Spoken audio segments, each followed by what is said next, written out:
ప్రభునందు ప్రియులారా, పరీక్షల ఫలితాలు వెల్లడయ్యాయి. రకరకాల రిజల్ట్స్ వచ్చాయి. పిల్లలు కొంతమంది పాస్ అయ్యారు, కొంతమంది ఫెయిల్ అయ్యారు. అయితే అందరికీ ఒక మాట చెప్తున్నాను, పిల్లలందరికీ చెప్తున్నాను, పిల్లలారా, మీలో ఎవడైనా ఫెయిల్ అయితే ఏం భయపడొద్దు. పాస్ అయినోడు ఉప్పొంగొద్దు. 10th పాస్ అయితే సరిపోదు, ఇంకా నువ్వు పాస్ కావాల్సినవి చాలా ఉన్నాయి. దేవునికి స్తోత్రం. ఈ జీవనోపాధి కోసం ఏదో ఉద్యోగం సద్యోగం సంపాదించుకోవడానికి చదువు, కాస్త లోక జ్ఞానం పొందడానికి చదువు. అయితే జీవితంలో పాస్ కావాల్సిన సంగతులు ఓన్లీ చదువు ఒక్కటే కాదు, చాలా ఉన్నాయి. జీవితంలో మనం పాస్ కావాల్సిన విషయాలు. కొంతమంది చదువుల్లో అన్నిట్లో ఫస్ట్ క్లాస్లో పాస్ అయ్యారు, కానీ జీవితంలో ఫెయిల్ అయిపోయారు. కొంతమంది ఎగ్జామ్స్లో ఫెయిల్ అయ్యారు, కానీ జీవితంలో పాస్ అయ్యారు. నేను చెప్తున్నా, పిల్లలారా, భయపడొద్దు నాన్న. ఆడపిల్లలు మగపిల్లలు అందరికీ చెప్తున్నా, పాస్ అయిన వాళ్ళు పొంగొద్దు, ఫెయిల్ అయిన వాళ్ళు ఫీల్ అవ్వద్దు, కృంగిపోవద్దు. అలాగే పిల్లల్ని కన్నా తల్లిదండ్రులకు కూడా చెప్తున్నా, పిల్లల్ని టార్చర్ చేయొద్దు, పిల్లల్ని ఇబ్బందికరంగా మాట్లాడొద్దు. ఒకవేళ పిల్లలు ఏదైనా తప్పి ఉంటే, ఒకవేళ ఫెయిల్ అయి ఉంటే వాళ్ళని ఎంకరేజ్ చేయండి, ధైర్యపరచండి, వాళ్ళని ఆదరించండి. ఏం పర్వాలేదు బేట, మళ్ళీ రాదు, కానీ ఈసారి ఖచ్చితంగా నువ్వు జయం పొందుతావు అని బిడ్డల్ని ధైర్యపరచడం నేర్చుకోండి. వాళ్ళతో వీళ్లతో పోల్చి నీ బిడ్డని నువ్వు తృణీకరిస్తే వాడు ఆదరణ లేక 10వ తరగతి అంటే తెలిసి తెలియని వయసు, అది అంతా ఒక 15-16 సంవత్సరాల లోపు వయసు. ఆ వయసు ఎలాంటిదంటే వాడికి తెలియదు, ఒకడు చెబితే వినడు. కరెక్ట్గా ఆ పొజిషన్ వాడిది. ఇది 13 ఏళ్ల ప్రాయము నుండి 21 సంవత్సరం వరకు ఈ లక్షణాలు ఉంటాయి పిల్లల్లో. మళ్ళీ చెప్తున్నాను, 13 ఏళ్ల ప్రాయము టీనేజ్, 13 టీనేజ్ అక్కడి నుంచి స్టార్ట్ అయ్యిద్ది. ఆ 12 ఏళ్ల వరకు వాడు మనం గద్దిస్తే బెదురుతాడు, లోబడతాడు. ఇక ఈ 13 వచ్చిన దగ్గర నుంచి వాడు స్వతంత్ర భావాలతో ఆలోచిస్తూ ఉంటాడు. వాడు కూడా గౌరవాన్ని కోరుకుంటాడు, వాడు కూడా మర్యాదను కోరుకుంటాడు. వాడు తృణీకరిస్తే ఒప్పుకోడు, కొంచెం ఇబ్బందిగా ఫీల్ అవుతుంటాడు. అక్కడి నుంచి 21 సంవత్సరం వయసు వచ్చిన దాకా మూర్ఖత్వం అనేది పిల్లల్లో ఎక్కువ శాతం ఉంటుంది. అందుకే తల్లిదండ్రులకు చెప్తున్నా, ఏదో నేను తిడితే పడతాడు, కొడితే పడతాడు, వాడికి నేను డబ్బు పెట్టాను, చదివించాను, ఫుడ్ పెడుతున్నాను, బట్టలు ఇస్తున్నాను కాబట్టి నేనేమన్నా పడాలి, వాడి భవిష్యత్తు కోసమేగా అని నువ్వు అంటావని నాకు తెలుసు. వాడికి అది తెలిసి తెలియని వయసు, వాడికి తెలీదు. నువ్వు చెప్పిన ఒక పట్టాన్ని అర్థం చేసుకునే కెపాసిటీ వాడికి ఉండదు, అది అటు ఇటుగానే ఏజ్. కాబట్టి అక్కడ నువ్వు చాలా సంయమనం పాటించి చాలా మెళకువగా వ్యవహరించాలి. ఓ తండ్రి, ఓ తల్లి, ఆవేశపడ్డావంటే నీ బిడ్డను కోల్పోయే ప్రమాదం కూడా ఉంటుంది. తల్లిదండ్రులకు హెచ్చరిక, ఎందుకంటే వాడు మూర్ఖత్వంలో ఉంటాడు కనుక తొందరపాటుగా ఏదన్నా నిర్ణయం చేసుకుంటే జీవితాంతం కడుపు కోతకు గురవ్వాల్సి ఉంటుంది. కనుక ఇది బెదిరించట్లేదు, హెచ్చరిస్తున్నా. కొంచెం పిల్లల్ని మందలించే విషయంలో జాగ్రత్తగా ఉండండి, నేర్పుగా చెప్పండి, ధైర్యపరచండి, ఫ్రెండ్లీగా వ్యవహరించండి. పిల్లలతో కొంచెం ఫ్రెండ్లీగా వ్యవహరించండి, ధైర్యపరచండి. ఏం పర్వాలేదు బేట, ఏం కాదులేరా, మళ్ళీ రాదు కానీ, ఏం కాదులే తల్లి, మళ్ళీ రాదు కానీ అని ధైర్యపరచండి. నువ్వు కష్టపడి చదివావు, నేను చూశాను, బాగా రాశావు, నాకు తెలుసు. ఏమో దిద్దేవాళ్ళు సరిగా దిద్దకపోయి ఉండొచ్చు, వాళ్ళు ఏ మైండ్లో ఉండి దిద్దారో. ఏం పర్వాలేదు నాన్న, నువ్వైతే బాగానే కష్టపడ్డావు, రాత్రి మగళ్ళు చదివా, నేను చూశాను, నువ్వు తెలివిగల్లోడివే, తెలివిగల్లదానివే, మరి ఎందుకు తేడా పడిందో పర్వాలేదు. ఫెయిల్ అయిన వాళ్ళంతా జీవితంలో ఫెయిల్ అవ్వలేదు, పాస్ అయిన వాళ్ళంతా బ్రతుకులో పాస్ అవ్వలేదు అని వాటికి కొంచెం ధైర్యపరిచి ఆమెకు ధైర్య మాటలు చెప్పి పిల్లల్ని కాపాడుకోండి. ఇప్పుడున్న జనరేషన్ ఇంకా దరిద్రంగా ఉంది. ఇప్పుడున్న జనరేషన్ ఇంకా తీవ్రంగా ఉంది. కాబట్టి మాటలు చెప్తున్నా. అలాగే ఫెయిల్ అయిన పిల్లలకి చెప్తున్నా, ఏం భయపడొద్దురా. నేను 7th 2 సార్లు, దేవునికి స్తోత్రం. నువ్వు 10th మళ్ళీ 10th, నేను 7th తప్పి మళ్ళీ రాసి మళ్ళీ పాస్ అయ్యి 8thలోకి వెళ్ళా. మరి నాతో పోల్చుకుంటే మీరు ఇంకా బెస్ట్రా, 10th దాకా పోయారు మీరు. కాబట్టి ఒకవేళ నువ్వు చదువులో ఫెయిల్ అయి ఉండొచ్చు, డోంట్ వరీ. భక్తిలో యేసయ్యతో అనుబంధంలో ఫెయిల్ అవ్వద్దు నాన్న. నువ్వు దేవునితో అనుబంధం కలిగి ఉండు.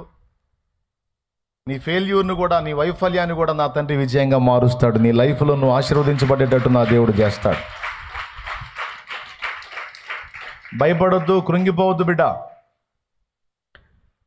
మీ అందరికీ ఆదరణగా ఒక పరమ రహస్యం ఒకటి చెప్తాను. ప్రసంగి గ్రంథంలో పిల్లలందరికీ ఆదరణకరంగా దీన్ని చదువుకుంటారా, మీరు చాలా ధైర్యవంతులు అవుతారు. వైఫల్యం వచ్చినా ఇక మీరు కృంగిపోరు. ప్రసంగి గ్రంథము తీయండి, బైబిల్ ఉన్నోళ్ళు తీయండి. ప్రసంగి గ్రంథము అందరికీ చూపిస్తా. జీవితంలో వైఫల్యమైన వాళ్ళు కూడా చూపిస్తా, చదువులో వైఫల్యమైన వాళ్ళు కూడా చూపిస్తా. ప్రసంగి గ్రంథము 9వ అధ్యాయము 11వ వచనం చదువు. మరియు నేను ఆలోచింపగా, సూర్యుని క్రింద జరుగుతున్నది నాకు తెలియబడెను. వడిగలవారు పరుగులో గెలవరు. వాస్తవంగా పరుగులో గెలవాలంటే వడిగా పరిగెత్తగలిగితేనే గెలుస్తారు. కానీ ఇక్కడ అంటాడు, వడిగలవారు పరుగులో గెలవరు. బలము గలవారు యుద్ధమునందు విజయమునందరు. వాస్తవంగా యుద్ధంలో గెలవాలంటే బలమే కావాలి. కానీ ఇక్కడ రివర్స్ చెప్తున్నాడు, బలము గల్లోడు యుద్ధంలో గెలవడు. జ్ఞానము గల వారికి అన్నము దొరకదు. వాస్తవంగా జ్ఞానం కలిగినోడు వాడి తెలివితేటలు, జ్ఞానాన్ని ఉపయోగించి ఎక్కడైనా పట్టెడు అన్నం సంపాదించుకుంటాడు అనిపిస్తుంది మనకి. కానీ ఇక్కడ బైబుల్ ఏం చెప్తున్నాడంటే, ప్రసంగి గ్రంథంలో జ్ఞానము గలవానికి అన్నము దొరకదు, బుద్ధిమంతుల వలన ఐశ్వర్యము కలుగదు. కొంతమంది మంచి బుద్ధిమంతులై ఉంటారు, కానీ వాళ్ళు దరిద్రులుగా ఉంటారు. తెలివిగల వారికి అనుగ్రహము దొరకదు. చాలా చురుకుగా తెలివిగా ఉంటారు కొంతమంది, కానీ రాజు దగ్గర అనుగ్రహం పొందలేరు. ఇవన్నీ అదృష్టవశము చేతనే, కాలవశము చేతనే అందరికీ కలుగుచున్నవి. అదిగో రహస్యం అక్కడ బయలు చేశాడు. చాలా మంది సమాజంలోని వ్యక్తులను చూసి మైండ్ పోగొట్టుకుంటారు. ఇలాంటి సన్నివేశాలు చూసి, చదువు నీ తోటి వారి కంటే నువ్వు బాగా చదువుతావు, నీ పక్కన ఉన్నాడు అంత కాపీ మాస్టరు. విచిత్రం ఏంటంటే వాడికి ఉద్యోగం వచ్చింది, బాగా చదివి ఒక కాపీ కూడా కొట్టకుండా నువ్వు అన్ని చక్కగా రాస్తావు, కానీ నీకు జాబ్ రాదు. మైండ్ పోయింది, ఇదేందిరా వాడికి ఉద్యోగం ఏంది, నాకు ఉద్యోగం లేకపోవటం ఏంది, ఏం కర్మ ఇది అనిపించింది. అలాగే కొంతమంది తిక్కలోళ్ళలా కనపడతారు, కానీ వాళ్ళ లైఫ్ అద్భుతంగా సెటిల్ అయిపోయింది. కొంతమంది చాలా తెలివిగలలా కనపడతారు, కానీ వాళ్ళు జీవితంలో వైఫల్యం చెందిన అనుభవాల్లో కనపడతారు. ఇలాంటి సన్నివేశాలు మీరు ఎప్పుడన్నా చూసారా సమాజంలో? తెలివిగల్లోళ్ళు అన్నీ పొందలేకపోవటం, తిక్కలోళ్ళలాగా ఉన్నోళ్ళు అన్నీ పొందుకోవటం చూసారా మీరు? దేవునికి స్తోత్రం. ఏమండి, ఒక ఆమె చక్కగా ఉంటుంది, భర్త ఏమో కొంచెం అందం తక్కువగా ఉంటాడు, ఆమె ఫీల్ అవుతూ ఉంటుంది. ఒక ఆమె ఏమో తిక్కలుగా ఉంటుంది, భర్త ఏమో అందగాడు దొరుకుతాడు. ఈ అందగాడితే ఫీల్ అవుతూ ఉంటుంది, నేను ఇంత చక్కని దాన్ని నాకేమో పిచ్చోడు దొరికాడు, ఆమె ఏమో తిక్కలుగా ఉంటుంది, ఆమెకి అందగాడు దొరికాడు. అలాగే ఒక్కొక్క భార్య విషయంలో భర్త కూడా అంతే ఫీల్ అవుతాడు, నేను చాలా అందంగా ఉంటాను, నా భార్య పిచ్చిదానిలాగా ఉంటుంది. వాడేమో పరమ దరిద్రంగా ఉంటాడు, వాడి భార్య ఏమో చాలా చక్కగా ఉంటుంది. సమాజంలో కొంతమంది ఫీలింగ్స్ చెప్తున్నానండి, అవునా కాదా? ఎంతమంది ఒప్పుకుంటారు? చేతులు ఎత్తండి. నిజంగా కొన్నిసార్లు మనకంత రివర్స్లో కనపడుతుంటాయి సమాజంలో పరిస్థితులు.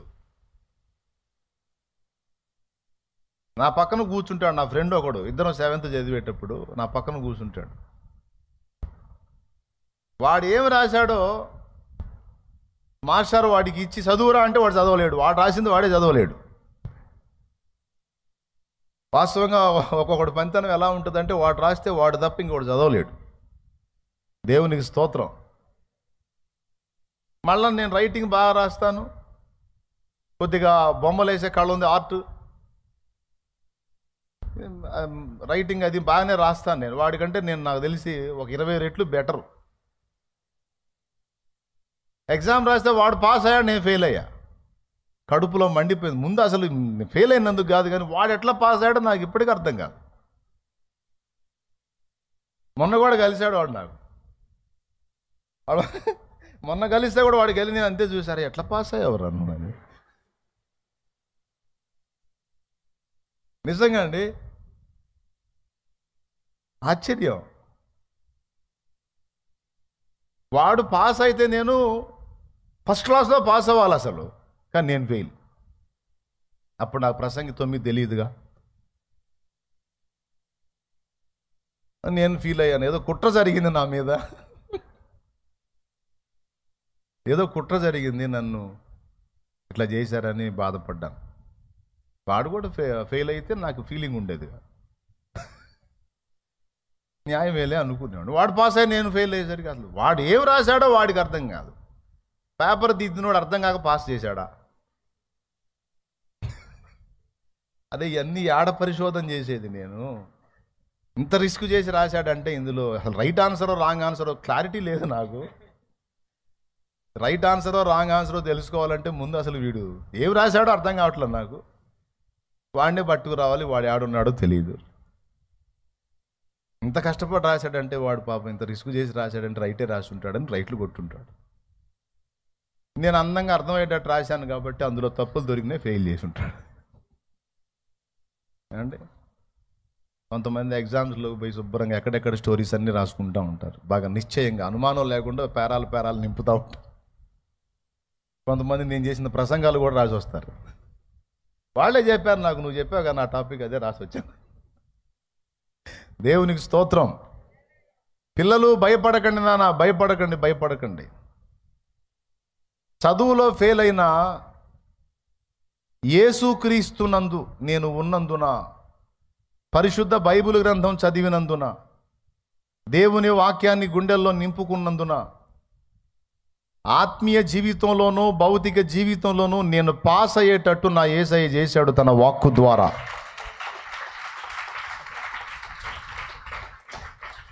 నేను చెప్తున్నా,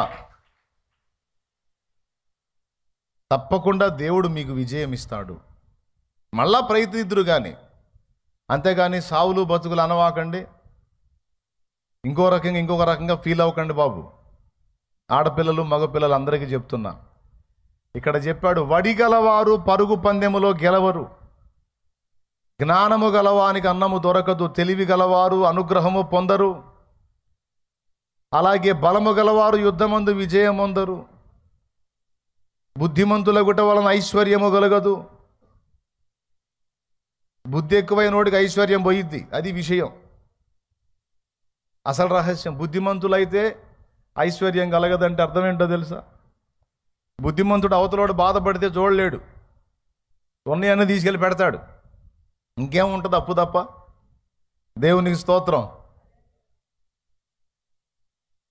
అంటే ఆ లాజిక్ను బట్టి కాదు. కొంతమంది బుద్ధిమంతులైన వాళ్ళు ఐశ్వర్యవంతులు కూడా అయి ఉంటారు, కొంతమంది బుద్ధిమంతులు దరిద్రులుగా కూడా ఉన్నారు. ఇదంతా ఎందుకు జరుగుతుంది? గెలుపు వస్తే ఎలా వస్తుంది, ఓటమి వస్తే ఎలా వస్తుంది, విఫలత అయితే ఎలా అవుతుంది, సఫలత అయితే ఎలా జరుగుతుంది? ఇదంతా ఎవరి వశంలో ఉందంటే 2 సంగతులు చెప్పాడు. ఒకటి అదృష్టవశమున, రెండవది కాలవశమున. దేవునికి స్తోత్రం. ఏ వశమున? అదృష్టవశమున, కాలవశమున. అదృష్టం అన్నా కాలమన్నా యేసయ్యే. తెలుసా మీకు? మన అందరి అదృష్టం ఎవరు? యేసయ్య. యేసయ్య ఎవరికైతే దొరికాడో వాడు అదృష్టవంతుడు. యేసయ్యను కనుగొనలేనివాడు, యేసయ్యను దొరకపుచ్చుకోనివాడు, యేసయ్యను అందుకోలేనివాడు ఎంత ఐశ్వర్యవంతుడైనా నిష్ఠ దరిద్రుడితో సమానము. పక్క యేసయ్యను అందుకున్నవాడు భౌతికంగా ఒకవేళ దారిద్ర్యతలో ఉన్న వానికి మించిన ఐశ్వర్యవంతుడు ఇంకొకడు లేడు. వానికన్నా అదృష్టవంతుడు ఇంకొకడు లేడు. అవును, యేసయ్య నేను కనుగొన్నప్పుడు, యేసయ్యను తెలుసుకున్నప్పుడు నేను అదే ఫీల్ అయ్యా. అబ్బా, ఆహా నా ధన్యత అని. అప్పుడు పాట రాలేదు, కానీ వచ్చినట్టయితే అప్పుడు ఆ పాటే పాడుకునేవాడిని.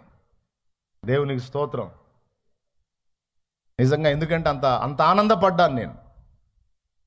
సంపదల గని నా యేసు, జ్ఞాన నిధి నా యేసు, వైఫల్యాలను కూడా విజయాలుగా మార్చి చరిత్రను తిరగరాయించగల దేవుడు నా ప్రభు.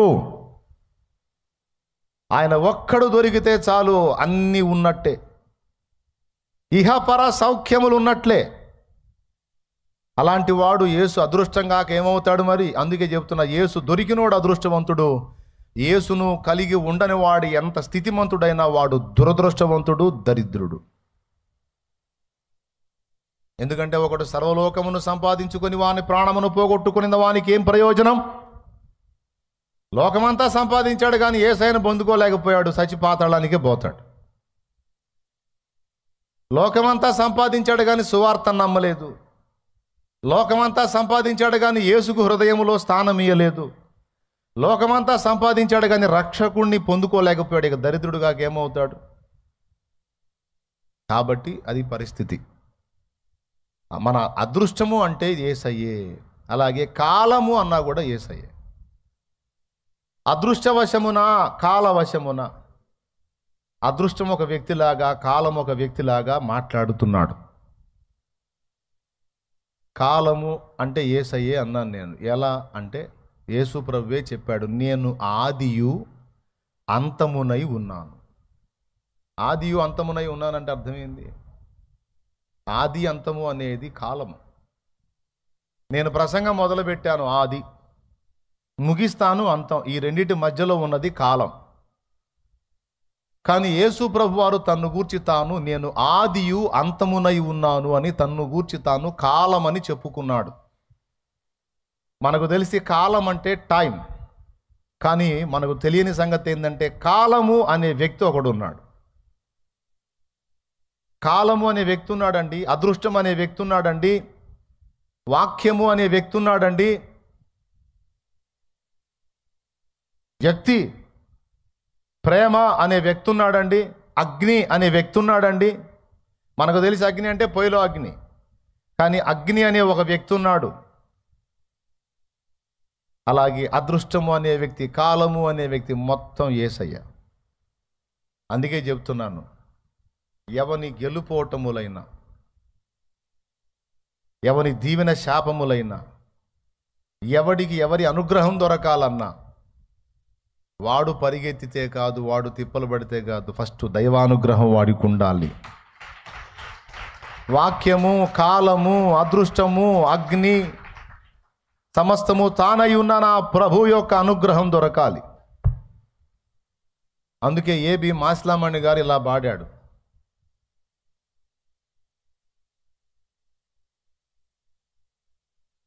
జపమున గొలచిన నిన్నే కదా,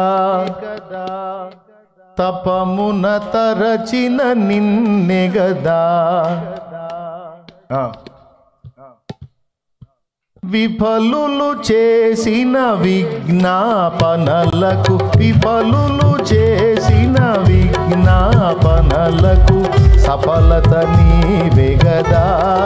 సిల్వధరా, పాపహరా, శాంతికరా, హే ప్రభు యేసు, హే ప్రభు యేసు, హే ప్రభు దేవసుతా. సిల్వధరా, పాపహరా, శాంతికరా, హే ప్రభు యేసు, హే ప్రభు యేసు. హల్లెలూయా. తపములు తరచిన నిన్నే కదా, జపములు గొలిచిన నిన్నే కదా అని విఫలులు చేసిన విజ్ఞాపనకు. విఫలులు అంటే తెలుసా? జీవితంలో విఫలమైపోయినోళ్ళు, ఓడిపోయినోళ్ళు, బలహీనపడినోళ్ళు, లైఫ్ ఫెయిల్ అయిపోయినోళ్ళు. ఆ ఫెయిల్ అయిపోయిన వాళ్ళు విజ్ఞాపన చేస్తే ఆ విజ్ఞాపన ఆలకించి మరలా వాళ్లకు సఫలత అనుగ్రహించింది నువ్వే కదా అంటాడు. కొడితే గట్టి కొట్టు. విఫలులు చేసిన విజ్ఞాపనలకు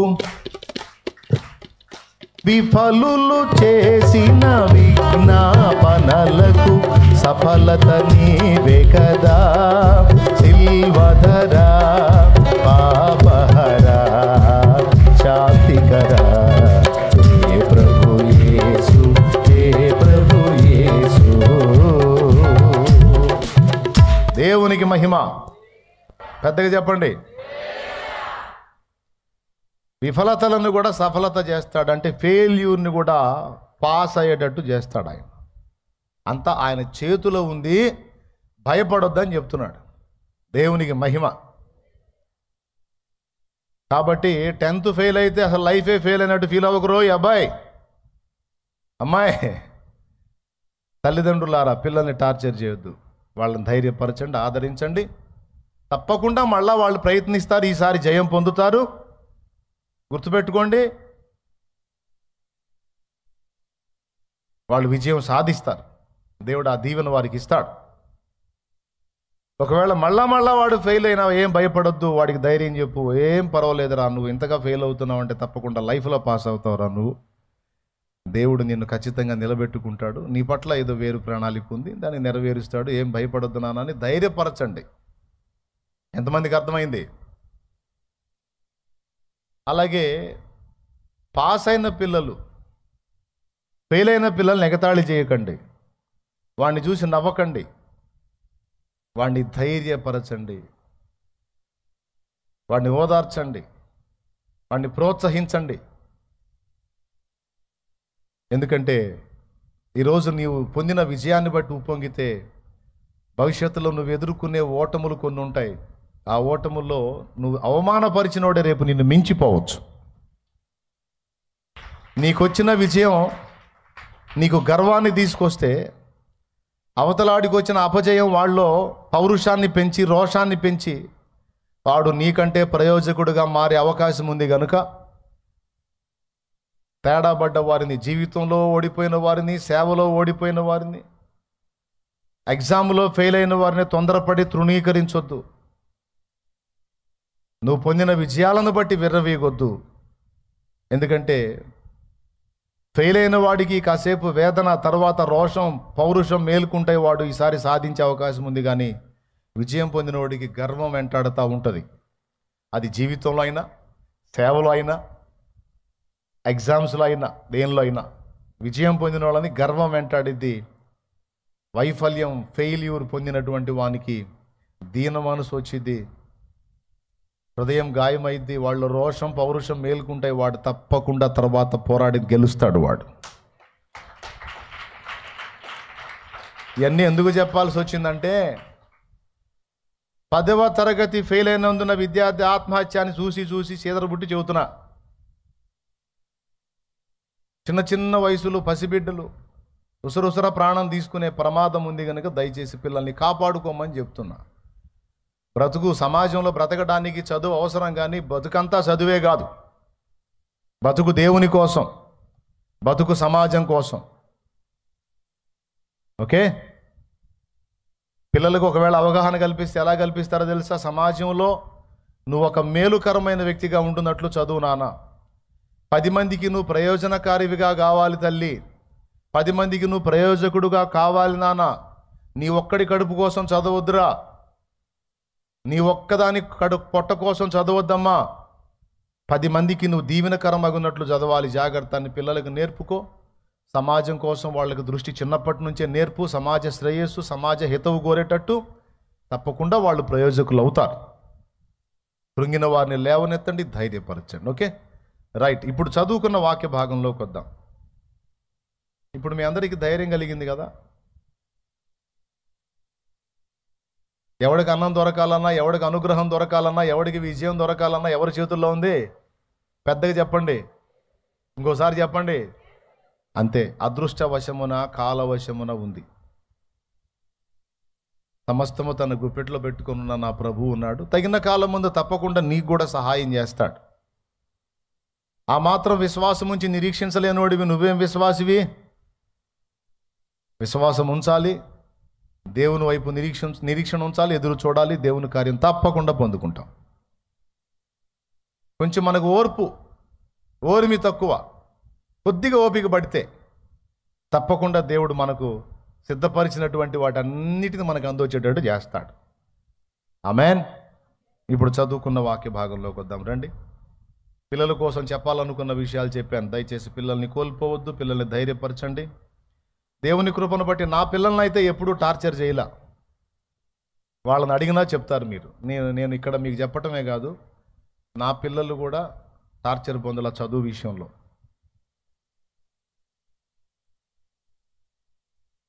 ఒకడికైతే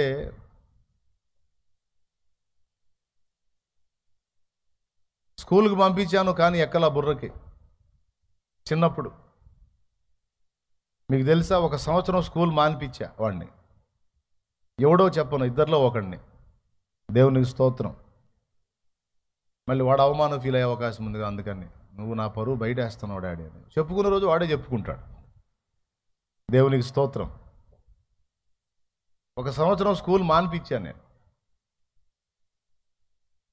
అప్పటిదాకా విశ్వాసులకు ప్రీచర్ని, ఇక ఆ సంవత్సరం అంతా వాడికి టీచర్ని అయ్యా.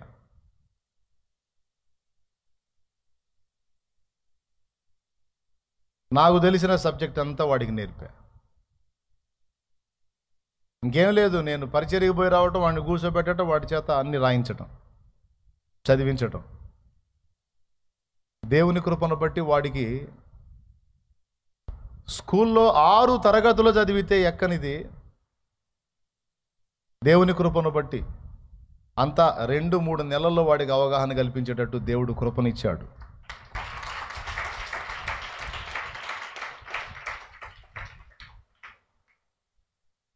అట్లాగా ఎందుకు చెప్తున్నానంటే, పిల్లలకి అవసరమైతే నీకు తెలివి ఉంటే నేర్పుకో, కష్టపడి చదువు చెప్పుకో. బిడ్డలకు అవసరమైతే అవగాహన కల్పించుకో. నీకే చదువు లేకపోతే చదువు వచ్చిన వాళ్ళ చేత 4 సలహాలు ఇప్పించు, ప్రోత్సహించు. దేవుడి దయ వల్ల నేను అవగాహన బిడ్డ కల్పించకపోతే ఇప్పుడు వాడు చదవగలిగేవాడు కాదు. టైం తీసుకున్నా. ఎందుకంటే వాడు రెగ్యులర్గా స్కూల్కి వెళ్తున్నాడు.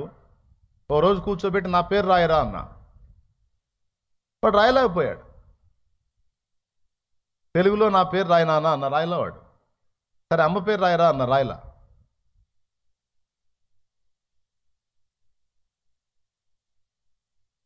మళ్ళీ నెల నెల జీతం కడుతున్నాను, వాడిని స్కూల్కి పంపిస్తాను, వాడు రాయలేకపోయాడు. చాలా ఏడుపు వచ్చింది నాకు. ఎందుకు ఏడుపు వచ్చిందో తెలుసా? ఏడుపు ఎందుకు వచ్చిందో తెలుసా? ఎందుకు వచ్చి ఉండదు చెప్పండి. అసలు మీ ఐడియాలజీ తెలుసుకుంటాను. నాకు ఎందుకు ఏడుపు వచ్చిందో చెప్పండి మీరు. ఎందుకంటే మరి నెల నెల ఫీజు కడుతున్నాం, వాడికి ఏం రాలా, మరి ఏడుపు రాక ఆనందం వచ్చింది అయింది. ఫీజు అంతా పోయేగా, అవునా? తర్వాత టైం వేస్ట్ అయిపోయేగా. ఈ 2 కారణాలను బట్టి బాధ కలిగిద్దని మీరు అనొచ్చు, కానీ కాదు, అందుకు కాదు. టైం పోయినందుకు కాదు, ఫీజు పోయినందుకు కాదు నేను ఫీల్ అయింది. కనీసం రాయటము చదవటము కూడా రాకుండా 6 తరగతుల వరకు వాడు ఎలా వచ్చాడు, ఎంత ఒత్తిడి ఫేస్ చేసి ఉంటాడు. మిగిలిన వాళ్ళందరూ చక్కగా రాసి చదువుతూ ఉంటే వాళ్ళ మధ్య చదువు రాని స్థితిలో మొద్దులాగా ఉన్న వీడు ఎంత ప్రెజర్ అనుభవించి ఉంటాడని ఏడ్చా. పక్కన వాళ్ళని ఎంత బతిమలాడుకొని ఉంటాడు. ఎగ్జామ్స్ టైంలో అరే కొంచెం చూపించురా అని పక్కన వాళ్ళని ఎంత బతిమలాడుకొని ఉంటాడు, ఎంత మొత్తుకొని ఉంటాడు, ఎన్ని లంచాలు పెట్టుంటాడు. అవన్నీ జస్ట్ వాడి ప్లేస్లో కూర్చొని ఆలోచిస్తే నాకు ఏడుపు వచ్చింది. వద్దు బేట, ఆ పరిస్థితి వద్దు, నీకు కూర్చోను, అసలు చదువు వద్దు, నేను మానిపిస్తే వాళ్ళు కబురు పెట్టారు, మీ వాడు రావట్లేదంటే రాడు అని చెప్పా. దేవునికి స్తోత్రం.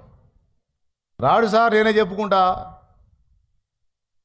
అసలు వాడికి ఏం చెప్పారో, ఏం ఎక్కింది అసలు కనీసం వాడు పదాలు రాయగలుగుతున్నాడా లేదో కూడా చూడకుండా మీరు వాడిని 6 తరగతులకు తీసుకెళ్ళారు. నిజంగా మీ బడికో సలాం. మీ చదువుకో సలాం. డిగ్రీ దాకా కూడా తీసుకెళ్ళేటట్టున్నారు ఎట్లనే. దేవునికి స్తోత్రం.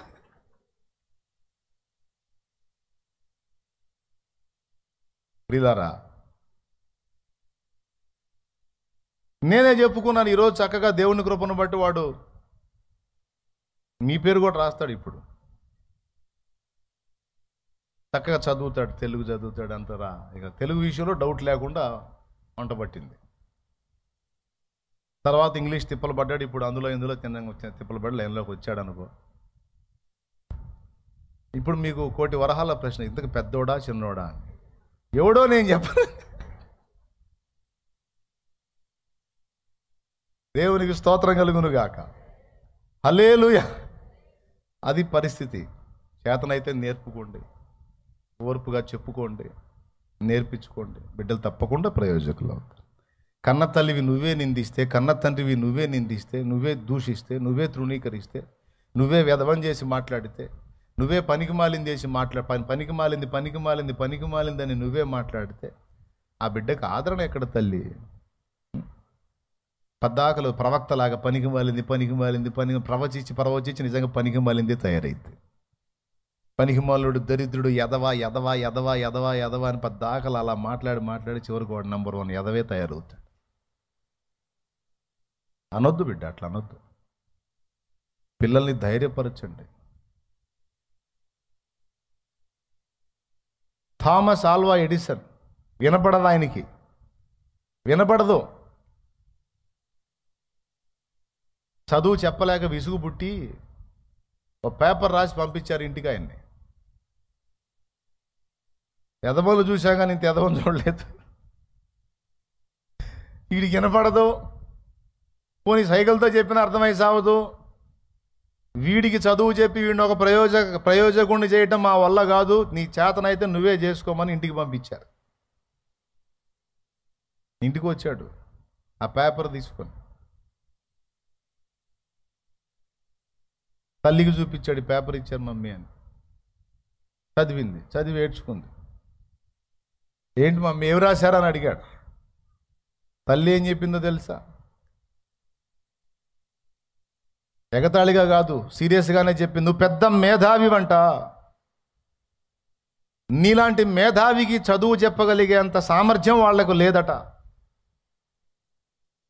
అందుకని మరి నిన్ను గన్న తల్లిగా నేనే నీకు చదువు చెప్పమని నాకు పంపించారు నాయన. నీకు చదువు చెప్పేంత కెపాసిటీ వాళ్లకు లేదంట అని చెప్పి. అప్పుడు ఈయన ఫీల్ అయ్యాడు, నేను మేధావిని అనుకుంటా పెరిగాడు. తల్లి చనిపోయిన తర్వాత ఆమె సామాగ్రిలో పాత పెట్టెలు అవి ఉంటాయి కదా, వాళ్ళ వస్తువులు, అందులో అవన్నీ తిరగేస్తూ ఉంటే ఆ చిన్నప్పుడు ఆయన తెచ్చిన లెటర్ కనపడింది. అందులో ఏముందో కొడుకు చూపిలా.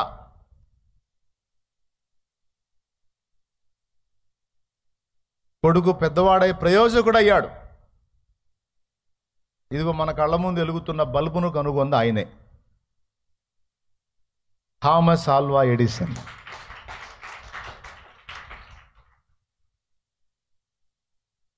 బల్బు కనుగొన్నది ఎవరంటే ఆయన పేరే చెప్తారు.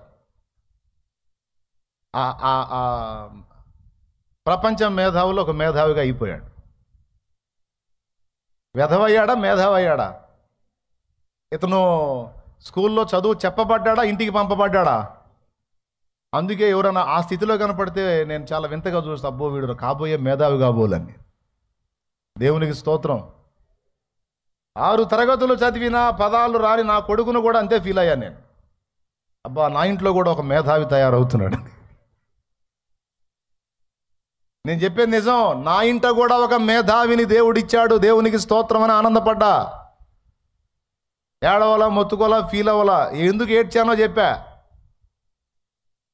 అర్థం కాని స్థితిలో వాడు ఎంత ఒత్తిడికి గురై ఉంటాడో అనేదే ఫీల్ అయ్యా. కానీ డబ్బులు పోయినాను, టైం వేస్ట్ అయిందనో నేను ఫీల్ కాల.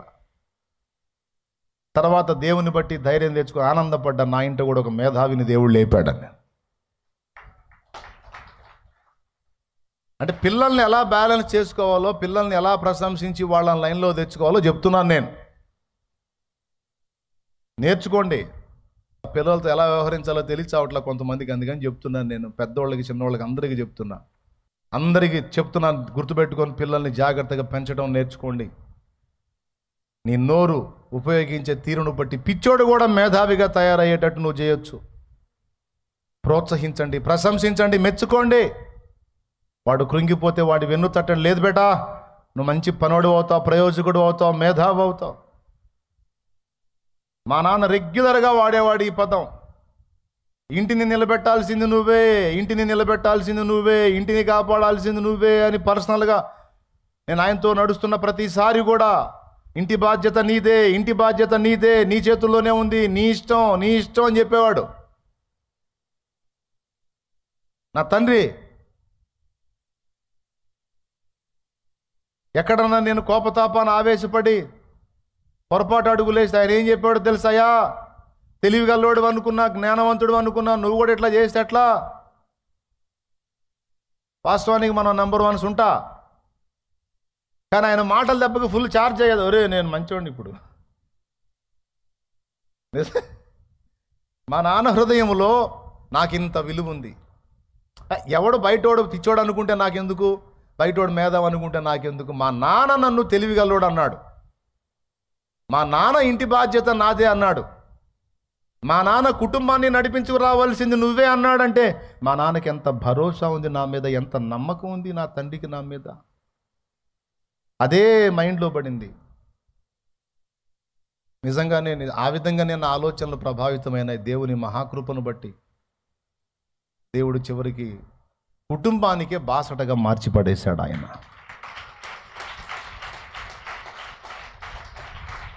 నిన్ను పీడించే కొడుకైనా, వేధించే కూతురైనా, పీడించే కూతురైనా నేను చెబుతున్నా, మీకు దండం పెట్టి చెబుతున్నా, వాడు ఎదవే కావచ్చు, పనికిమాలోడు కావచ్చు, గారుడు కావచ్చు, నువ్వు రెగ్యులర్గా ఒక మాట వాడి ముఖాన, ఈరోజు నువ్వు ఇలాగున్నావు, ఒకరోజు వచ్చిద్దిరా నువ్వు మంచిగా మారిపోతావు, నువ్వు ప్రయోజకుడు అవుతావు, జ్ఞానవంతుడు అవుతావు, ఆశీర్వాదకరం అవుతావు బిడ్డా, నేను నమ్ముతున్నారా, నా ప్రార్థనలు ఒట్టిగా పోవురా, నా కూతురా నువ్వు ఖచ్చితంగా ఇలా అవుతావమ్మా, నువ్వు ఈరోజు ఇలా ఉన్నావు, నీ భవిష్యత్తు అద్భుతంగా మారిపోతుంది, నీకు మంచి లైఫ్ రాబోతుంది, నువ్వు ఖచ్చితంగా మార్పు చెందుతావు, నువ్వు దీవించబడతావు, నువ్వు నిలబడతావు, నిన్ను అలాగ చేస్తాడు దేవుడు అని నువ్వు మాట్లాడు నీ పిల్లల ముందు.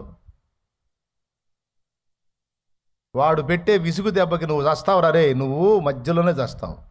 నేను చెబుతున్నాగా, పురుగులు పడి చస్తావు, నువ్వు నాశనం అయిపోతావు, నీకు బండి తగిలి చస్తావు, నువ్వు దిక్కులేని సాగు చేస్తావు, నువ్వు అట్ట చేస్తావు, నువ్వు ఇట్ట చేస్తావు, అంత నాశనం అవుతావు. ఈ శాపాలే మాట్లాడతారు. కానీ ఎక్కువ శాతం ఆవేశం ఎక్కువైన తల్లి తండ్రి, బేటా ఈరోజు నువ్వు నన్ను ఏడిపిస్తున్నావు, దుఃఖపెడుతున్నావు, కానీ ఆటకాలం సాగదురా, నువ్వే నన్ను చక్కగా చూసుకునే రోజు రాబోతుంది, నువ్వు నన్ను ప్రేమించే రోజు రాబోతుంది, నువ్వే నాకు ఆదరణగా ఉండే రోజు రాబోతుంది, నా దేవుడు నిన్ను ఆశీర్వదిస్తాడు. ఈరోజు నువ్వు ఇలా ఉన్నావు, కానీ భవిష్యత్తులో నువ్వు గొప్పవాడివి అవుతావు, నిన్ను గొప్ప స్థితికి దేవుడు తెస్తాడు. ఈ వ్యసనాల మీద నీకు జయం వచ్చింది, ఈ బలహీనతల మీద నీకు జయం వచ్చింది, ఈ పాపం మీద నీకు జయం వచ్చింది, నీ జీవితం 10 మందికి ఆదర్శప్రాయమైంది. అట్లా చేస్తాడు నా దేవుడు అని నువ్వు పదే పదే పదే పదే పదే వాడి ముందు అను. నువ్వు అంత సీన్ నీకు లేదు, నీకు దమ్ముంటే అట్లా అను. నువ్వు నీకు అంత ఓర్పు లేదు, అంత సహనం లేదు, అంత నిశ్చయత లేదు, అంత విశ్వాసం లేదు, అంత భక్తి లేదు. ఏ గాడికి శాంతంగా ఉన్నంతసేపే నీ భక్తి మాటలు, నీ ప్రార్థన మాటలు, నీ దేవుని మాటలు, నీ విశ్వాస మాటలు. నీకు టెంపర్ వచ్చిందంటే నోటి నిండా శాపాలు, శాపనార్థాలే, చివరికి అయ్యే అవుతాయి. నేను అందుకే చెబుతున్నాను, దయచేసి అలాగ మీరు మాట్లాడొద్దు. ఏమన్నాడో తెలుసా ఆయన? తల్లి ఆ పేపరు తల్లి చనిపోయిన తర్వాత ఆ పేపర్ తీసుకుని చూసి ఏడ్చుకొని తన ఫ్రెండ్స్తో అన్నాడు, తనతో కూడా ఉన్న వాళ్ళతో అన్నాడు, స్కూల్లో నేను జీరో,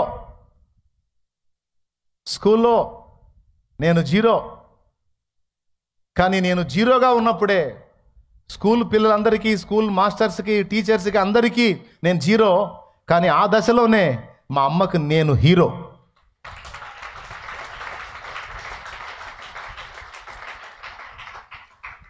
అవునాయనా, నీ కొడుకయ్యా, నీ కొడుకు వాడిని హీరోగానే మాట్లాడు, నువ్వు మాట్లాడు, ఏం నష్టమా? గణపరిచి మాట్లాడవా? ఏమన్నా నీకు ముత్యాల రత్నాలు రాలిపోతాయండి. పిల్లల్ని మెచ్చుకోలుగా మాట్లాడు. కాస్త గుర్తించు వాళ్ళని. నేను విధవగా ఉన్నప్పుడే, నేను జీరోగా ఉన్నప్పుడే స్కూల్లో వాళ్ళందరూ నాలో జీరోని చూశారా. నా తోటి స్టూడెంట్స్ నాలో జీరోని చూశారు. నా ఇరుగు పొరుగులు నాలో జీరోని చూశారు. నా టీచర్స్ నాలో జీరోని చూశారు. చదువురాని మొద్దోని చూశారు. నా సార్స్ నాలో జీరోని చూశారు. కానీ మా అమ్మ ఒక్కతేరా నాలో హీరోని చూసింది. మా అమ్మ ఒక్కతే నాలో హీరోని చూసింది. Is the lord. నా కళ్ళు కూడా అంతే చూస్తాయి, తెలుసా మీకు? నా ఆత్మీయ బిడ్డల్లో కూడా నేను అదే చూసుకుంటా. మీరందరూ దేవుని సేవకురాళ్ళలా కనపడతారు నాకు.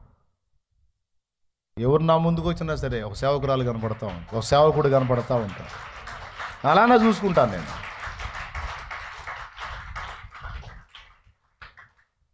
ఒక దైవజనుడిని, ఒక దైవజనురాల్ని చూస్తూ ఉంటాను. మీరు నా ముందుకు వస్తే మీరు నమ్మండి, నమ్మకండి, నిజం. దానికి అనుబంధంగానే ఈరోజు నేను వచనం చదివి చెప్తాను మీకు తర్వాత. కన్న బిడ్డల్ని ఎంకరేజ్ చేయవా? ఎంత భారభరితమైన మాట చూడద్ది. ఎడిసన్ గారు పలికిన మాట. మా అమ్మకి నేను హీరోని, అప్పుడే హీరో. అందరికీ జీరో అని, మా అమ్మకేమో హీరో. ఎంత ఏడ్చుకొని ఉంటాడు ఆ అమ్మని తలుచుకొని, ఎంత మొత్తుకొని ఉంటాడు అమ్మా అమ్మా అని. అలాంటి తండ్రివి నువ్వైతే నానా అని ఏడుచుకుంటాడు నీ కొడుకు.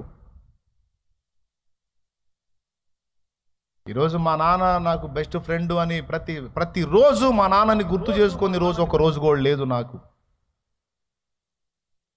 ఆనాటి నుంచి ఈనాటి దాకా దేవుణ్ణి గుర్తు చేసుకుంటాను, నా తండ్రిని తప్పకుండా గుర్తు చేసుకుంటాను, తర్వాత తల్లి. ఎందుకు? నేను జులాయిగాడుగా ఉన్నప్పుడే ఆయన నాలో కుటుంబానికి స్తంభములాగా ఉండేటువంటి ఒక బాధ్యత కలిగిన వ్యక్తిగా నన్ను చూశాడు ఆయన.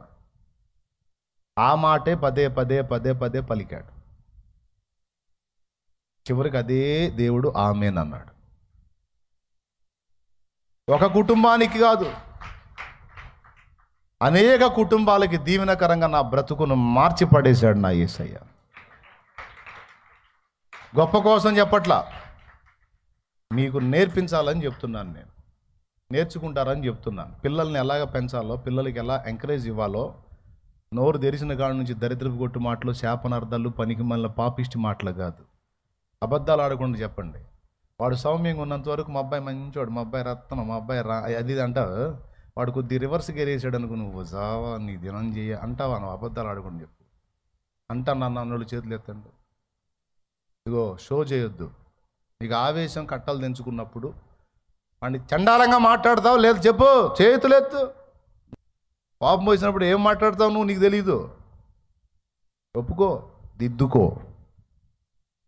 ఎంత టెంప్టేషన్ వచ్చినా, ఎంత కోపం వచ్చినా, ఎంత శోధన వచ్చినా అక్కడ బ్యాలెన్స్ అయి నువ్వు నేను చెప్పినట్టు పలుకును. నిన్ను వేధిస్తున్న కొడుకునైనా, శోధిస్తున్న కూతురునైనా సరే నువ్వు ఇదే మాట, నువ్వు ఈరోజు నన్ను ఏడిపిస్తున్నావు, కానీ ఒకరోజు వస్తుంది నువ్వే గొప్ప పాత్ర అవుతావు, నువ్వే గొప్ప పాత్ర అవుతావు నా కుమార్తె, నువ్వే గొప్ప పాత్ర అవుతావు నా కుమారుడు అని వాడు అదే రిలీజ్ అయ్యి అదే మాట్లాడు. ఖచ్చితంగా అలా కాకపోతే అప్పుడు అడు. అరే బజార్ అంతా నన్ను చూసి వస్తుంటే మమ్మేంది నువ్వు గొప్పోడు అవుతూ ఉంటుంది, ఇంత చెండాలు పొడిని. నేను ఆమెను పదే పదే టార్చర్ చేస్తున్నా, అయినా సరే నువ్వు గొప్పోడు అవుతూ ఉంటుంది. ఏం చూసింది నాలో మా అమ్మ? ఒక్కనాడు కాకపోతే ఒక్కనాటికైనా వానిలో నువ్వు అన్న మాట ఎడల విశ్వాసం పుట్టిద్ది. అది రహస్యం. ఏం పుట్టింది? విశ్వాసం పుట్టింది. ఆ విశ్వాసమే శక్తివంతమై కార్యసిద్ధికి పూనుకుంటుంది. దేవుడు ప్రయోగించేది కూడా అదే. సీమోను ఎంత చంచలంగా ఉంటాడండి. సీమోను పేతురు నాయన ఏదొచ్చినా ఆగదు, ఆయనకు ఆవేశం పెచ్చు. ఆనందం వచ్చినా ఆపలేము, కోపం వచ్చినా ఆపలేము. అందరూ మౌనంగా ఉంటే కత్తి తీసుకొని తలనరకపోయి చెవి నరికాడు సీమోను పేతురు. జస్ట్ మిస్సు, మెడ మీద పడాల్సింది చెవి మీద పడింది. అటు తల అట్టనేసరికి అంత కోపం, తొందరపాటు. అలాంటి పేతుర్ని ప్రభు ఏమన్నాడో తెలుసా? సీమోను బర్యోనా నీవు ధన్యుడవు. అలాంటి టెంప్టేషన్స్ కలిగినటువంటి అస్థిరుడు, చంచలుడుగా ఉన్నటువంటి పేతురుని చూసి ప్రభు ఏమన్నాడో తెలుసా? నీవు కేఫా. అంటే ఏంటి రాజు? రాయి. నువ్వు కేఫా అంటే అర్థం ఏంటి? రాయి. చెంచలుని పట్టుకొని నువ్వు కేఫా అన్నాడు. స్తోత్రం చెప్పు, గట్టిగా చెప్పు. స్థిరము లేనటువంటి స్థితిలో కోపావేశుడై ఉన్నటువంటి పేతుర్ని నువ్వు స్థిరముగా ఉండే రాయివి అని మాట్లాడాడు. ఆ వాక్కు రిలీజ్ చేశాడు. చివరికి పేతురు నిజంగా రాయి అంత స్థిరుడయ్యాడు. ఇంకా చెప్పాలంటే ఆది సంఘమునకు ఆరంభకుడు, ప్రారంభకుడు, స్తంభము వంటి వాడు కేఫా అయ్యాడు. అంటే ఆ మాట పట్టుకొని ఉంటాడు పేతురు. నా ప్రభువు నన్ను రాయన్నాడే, నా ప్రభువు నన్ను రాయన్నాడే, పరలోక రాజ్యపు తాళపు చెవులు నీకు ఇస్తానన్నాడు. నా ప్రభు ఏంది ఇంత మాట అన్నాడు? నాకు అసలు ఇంత టెంపర్ అయితే పేతురు అలా అనుకొని ఉంటాడా అని ఆడుంది అని డౌట్ వచ్చింది. నేను చెబుతున్నా, 2 దోణెల నిండా చేపలు పట్టినప్పుడు అది చూసి విభ్రాంతి నొందిన పేతురు ప్రభు మోకాళ్ళ దగ్గర సాగిలపడి ఏమన్నాడో మీరు చెప్పండి. సరే ఏమన్నాడు మీరే చూడండి. లూకాసు వార్త 5వ అధ్యాయంలో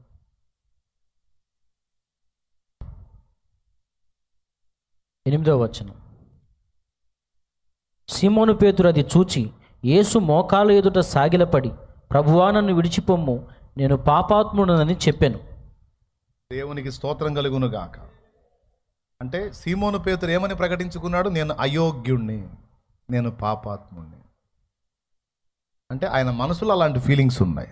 అయినా సరే ప్రభు అన్న మాట ఏంటి? నువ్వు మనుషులను బట్టే జాలరు అవుతావు,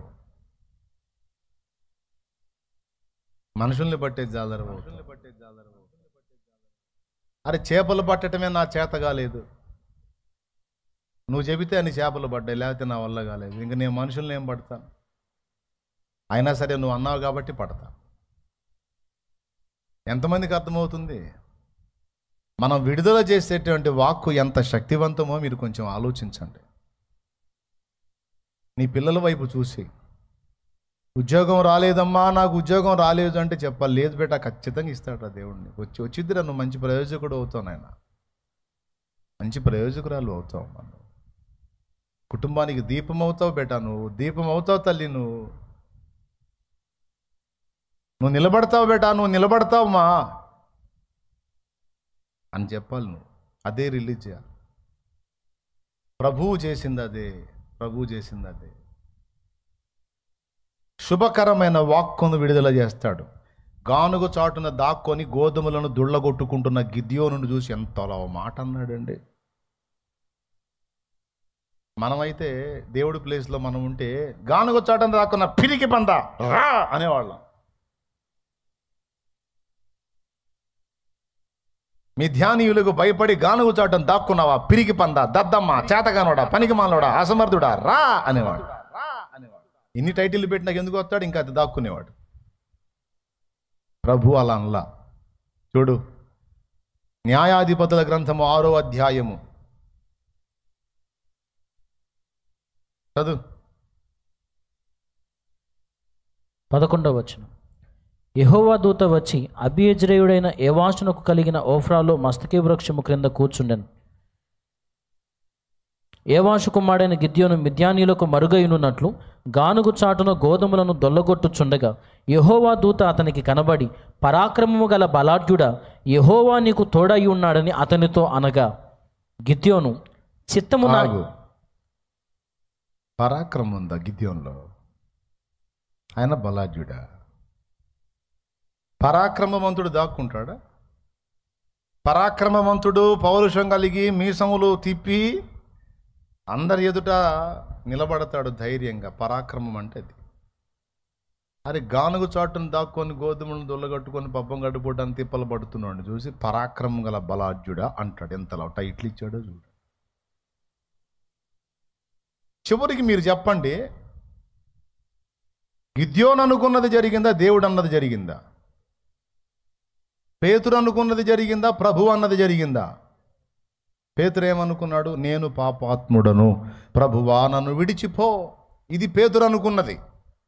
ప్రభు అన్నది లేదు లేదు, నిన్ను మనుషులను బట్టు జాలరిని చేస్తారా, నేను స్థిరము లేను అండి ప్రభువా. ఇది పేతురు అనుకున్నది. లేదు లేదు, నీవు రాయి అంత స్థిరముగా ఉంటావు, కదలని వాడుగా ఉంటావు. చివరికి ఏం జరిగిందో మీకు తెలుసు. ప్రభు అన్నదే జరిగింది. మొదటిసారి ఉపదేశం చేసినప్పుడు 3,000 మంది, మళ్ళా ఉపదేశం చేసినప్పుడు 5,000 మంది, 2 ప్రసంగములకే 8,000 ఆత్మలను సంపాదించిన ఘనత చరిత్ర పేతురుదే. కొడితే గడ్డి కొడు.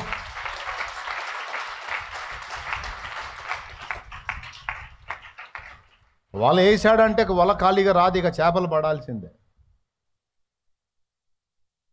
అంత మహా మేధావి పండితుడు విద్వాంసుడైన పౌలు వల్ల కూడా కాలేదు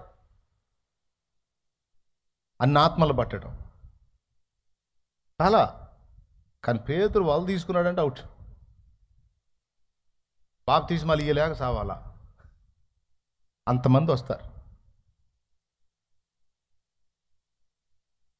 అంత శక్తి ఎలా వచ్చిందంటే ప్రభువు పలికిన మాటల యందు అతడు విశ్వాసం ఉంచు. అతడు విశ్వసించినట్లుగా ప్రభు ఆ మాటలు పలుకుతాడంతే. నేను కూడా అదే రిలీజ్ చేస్తా మీ మీద. ఎప్పుడు కూడా మీకు విడుదల వచ్చిద్ది, మీకు జయం వచ్చిద్ది, మీరు సంతోషించే రోజు వచ్చిద్ది, మీరు కూడా 10 మందికి ఇచ్చే రోజు వచ్చిద్ది, మీ తల ఎత్తబడే రోజు వచ్చిద్ది, మీరు కూడా దేవుని కొరకు వాడబడే ధన్యకరమైన రోజు వచ్చిద్ది, మీ బ్రతుకులు మీ కుటుంబాలు కూడా ఆశీర్వదించబడి వర్ధిల్లేటువంటి దినం వచ్చిద్దని. ఎందుకు భౌతికంగాను ఆత్మీయంగాను కూడా మాట్లాడతాను. అదే విడుదల చేయమని దేవుడు చెప్పాడు గనక. ఏ అబ్బాయి, ఎంతమందికి ఎక్కింది నేను చెప్పింది? నిజంగా అర్థమైందా? ఇప్పుడు నీ కుటుంబంలో అయినా, నీ పిల్లల దగ్గర అయినా, నీ దగ్గరకు వచ్చే ఏ వ్యక్తి మీద అయినా నువ్వు వినియోగించాల్సింది ఏది? శుభకరమైన వచనము, ప్రోత్సాహకరమైన వచనము, దీవెనకరమైన వచనము, ఆశీర్వాదకరమైన వచనము. ఎంతమంది సంతోషంగా వచ్చారో తెలుసా? కృంగిపోయిన వాళ్ళు, అన్నా ఉద్యోగం వచ్చిందన్న, నా జాబ్ వచ్చిందన్న, అన్న జాబ్ వచ్చిందన్న. ఆదివారం ఆ క్యూలో బయట నిలబడే జనాల్లో ఆ మాటలు చెప్పేవాళ్ళు ఎంతమందో. సంతోషంగా వచ్చాడన్నా, ఎన్ని రోజులు ఏడ్చానన్న, జాబ్ ఇచ్చాడన్నా, ఏసై జాబ్ ఇచ్చాడన్నా అని వస్తే దగ్గర తీసుకొని, ఈ జాబ్ ఏం పిచ్చోడా, ఇంకా ఉన్నత స్థితి ఉంది పో అని ప్రార్థన చేసి పంపిస్తా. ఇంకా ఉన్నత స్థితి ఉంది పో, ఇంకా దీవిస్తాడు, ఇంకా హెచ్చిస్తాడు, ప్రభు కోసం వాడబడు, ప్రభువును మర్చిపోదు పో అని చెప్పి పంపిస్తా. ఏం లక్షలా కోట్ల? పరాక్రమము గల బలాఢ్యుడా. గిద్యోనులో జనం పిరికోండి చూశారు. గిద్యోనులో జనం పిరికోండి చూశారు. గిద్యోను కూడా తనలో తాను పిరికోండి చూసుకున్నాడు. కానీ దేవుడు రివర్స్. దేవుడు గిద్యోనులో పరాక్రమము గల బలాఢ్యుణ్ణి చూశాడు, తెలివిగల్లోని చూశాడు, జ్ఞానవంతుణ్ణి చూశాడు, మిథ్యానీయుల్ని జయించే వీరుణ్ణి చూశాడు దేవుడు.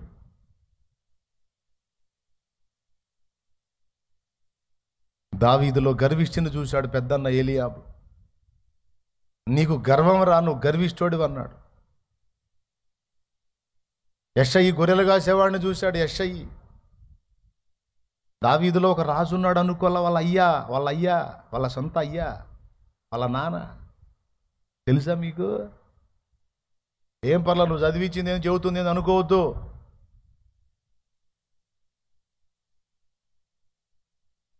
పోతే పోయి చదివించింది ఇంకోసారి చెబుతా. ముందు ఇది సీరియస్గా తీసుకోండి. దావీదులో గొర్రెల కాపర్ని చూశాడు. వాళ్ళందరూ నీడు గొర్రెలు గాయడానికి తప్ప దేనికి పనికిరాడని నీ కుమారులందరినీ నా ముందుకు తీసుకొని రమ్మన్నప్పుడు యెషయి మిగిలిన కొడుకులందరినీ తెచ్చాడు, కానీ దావీదును తేలా. ఎందుకు తేలా? ఒకసారి ఊహించండి. అంటే ఆయన మనసులోనే వాడు రాజుకు పనికిరాడు అనే ఫీలింగ్ ఉంది. వాడు గొర్రెలు కాసుకునే దానికి పనికొస్తాడు తప్ప రాచరికపు టీవీకి కానీ, దర్పానికి కానీ, జ్ఞానానికి కానీ, శౌర్యానికి కానీ, పరాక్రమానికి కానీ, యుద్ధానికి కానీ, ఆ దర్పానికి కానీ పనికిరాడు. మిగిలిన వాళ్ళు పనికి వస్తారు, వీడు పనికిరాడు అనుకున్నాడు. అందుకే సమూయేలు నీ కుమారులందరినీ నా ఎదురుగా రప్పించమన్నప్పుడు ఆ ఒక్కడిని తప్పించి మిగిలిన వాళ్ళందరినీ రప్పించాడు. కానీ దావీదు కూడా అనుకొని ఉండొచ్చు. పెద్ద అన్న తిడతాడు, 2 అన్న తిడతాడు, 3 అన్న తిడతాడు, 4 అన్న తిడతాడు, వాళ్ళందరూ తిడతారు నన్ను. నిజంగా వాళ్ళందరూ గొప్పలు, నేను ఎదవను కావాలి. పోనీలేపా, దిక్కులేని వాళ్ళకి దేవుడే దిక్కు. సరే, వాళ్ళు తెలివిగలవాళ్ళు, వాళ్ళు బలవంతులు, శౌర్యవంతులు, యుద్ధశాలురు. వింతైన విషయం చెప్పనా, అన్నలందరూ తృణీకరించేవాళ్ళు, తండ్రి కూడా లక్ష్య పెట్టేవాడు కాదు. కానీ తల్లి సపోర్ట్ చేసింది దావీదుకి. బాయ్ ఓయ్ స్తోత్రం చెప్పు. కష్టపడి వచ్చింది దేవుని మాటలు జాగ్రత్తగా వినటానికి, పోగొట్టుకోవడానికి కాదు. ఎవరు అటు ఇటు తిరగొద్దు, మైండ్ దగ్గర పెట్టుకొని కూర్చొని వినండి దేవుని మాటలు. తల్లి తల్లి తల్లి నేర్పింది, భక్తి నేర్పింది. తల్లి భక్తి నేర్పింది.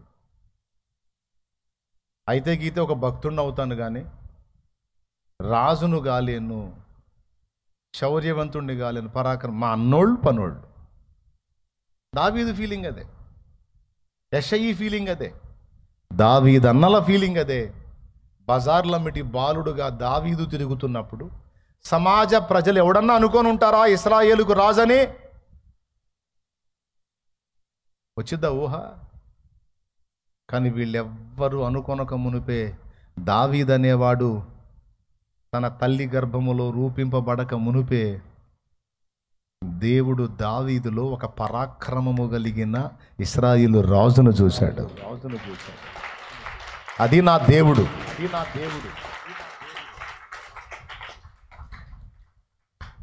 చెప్పు, దావీదులో దావీదు చూసుకుంటే ఏం లేదు, వాళ్ళ అయ్య చూస్తే ఏం లేదు, అన్నలు చూస్తే ఏం లేదు, సమాజం చూస్తే ఏం లేదు. కానీ దేవుడు చూస్తే ఇశ్రాయేలుకు రాజు కనపడ్డాడు. గిద్యోను తనలో తాను చూసుకుంటే ఏమి లేదు, సమాజం చూస్తే ఏమి లేదు, దాక్కునేవాడు, పిరికోడు, భయస్థుడు. కానీ దేవుడు చూస్తే పరాక్రమము గల బలాఢ్యుడు కనపడ్డాడు.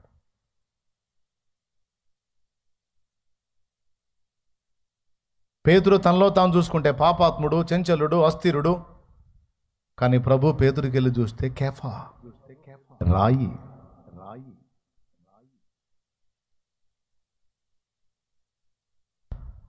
రాయి. ఈ రాయి అనే టైటిల్ ఎవరిదో తెలుసా? ఫస్ట్ యేసయ్యది. ఆ తర్వాత ఆ టైటిల్ కేఫాకి ఇచ్చాడు. ఆ కేఫా తర్వాత ఆ టైటిల్, కేఫా లాంటి చెంచలలో, పాపాత్మలో, బలహీనమైన మనకు కూడా సేమ్ టైటిల్ ఇచ్చాడు. అది వాక్యం. ఫస్ట్ ప్రభుదది, రాయి అనే టైటిల్. అదేందన్నా బండ కదా అంటారేమో. కాదు కాదు, రాయి. బండ ఉంది, ఆయనకి టైటిల్ రాయి కూడా ఉంది. దానియేలు గ్రంథములో చేతి సహాయము లేకనే తీయబడిన రాయి ఒకటి ఆ విగ్రహమును గూల్చినట్టుంది చూడు. నెబుకద్నెజరు దర్శనంలో కనపడ్డ విగ్రహం, ముఖం బంగారం, భుజాలు వెండి, పొట్ట ఇత్తడి, పాదాలు ఇనుము, ఏమండి ఆ వేళ్ళు అవన్నీ మట్టి. ఆ విగ్రహం ఒకటి కనపడింది అతని దర్శనంలో. అక్కడ ఆ విగ్రహం అలా కనపడతా ఉంటే దాన్ని చూస్తూ ఉండగానే చేతి సహాయము లేకనే తీయబడిన రాయి ఒకటి వచ్చి దాన్ని తుత్తునియలు చేసినట్టు ఉంటుంది. కనపడలేదా అమ్మా? చదువురా తల్లి.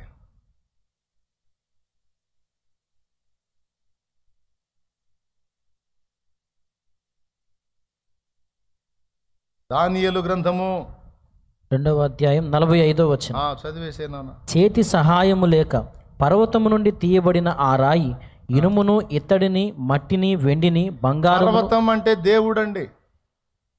నా కోట, నా బలమా, నా కోట, ఆరాధన నీకే. నా బలమా, నా కోట, ఆరాధన నీకే. నా దుర్గమా, ఆశ్రయమా, ఆరాధన నీకే. నా దుర్గమా, ఆశ్రయమా, ఆరాధన నీకే. ఆరాధన, ఆరాధన అబ్బా తండ్రి నీకేనయ్యా. దేవుడు దుర్గముతో పోల్చబడ్డాడు. దుర్గము అన్న కొండ అన్న ఒకటే. కొండని పర్వతం అని కూడా అంటాడు. పెద్ద కొండ అయితే పర్వతం, చిన్నదైతే కొండ. అర్థమైందా? దేవుడు దుర్గముతో పోల్చబడ్డాడు, పర్వతంతో పోల్చబడ్డాడు. అర్థమైందా? పర్వతము నుండి తీయబడిన రాయి అంటే తండ్రి అయిన దేవుని నుండి ప్రత్యేకింపబడిన యేసు. చేతి సహాయము లేకయే అంటే ఎవరి చేత నిర్మించబడిన వాడు కాదు యేసు, తండ్రి నుండి తానే వచ్చినవాడు. చేతి సహాయము లేకయే తీయబడిన రాయి వచ్చి ఆ విగ్రహమును కూల్చినట్టు చదువు.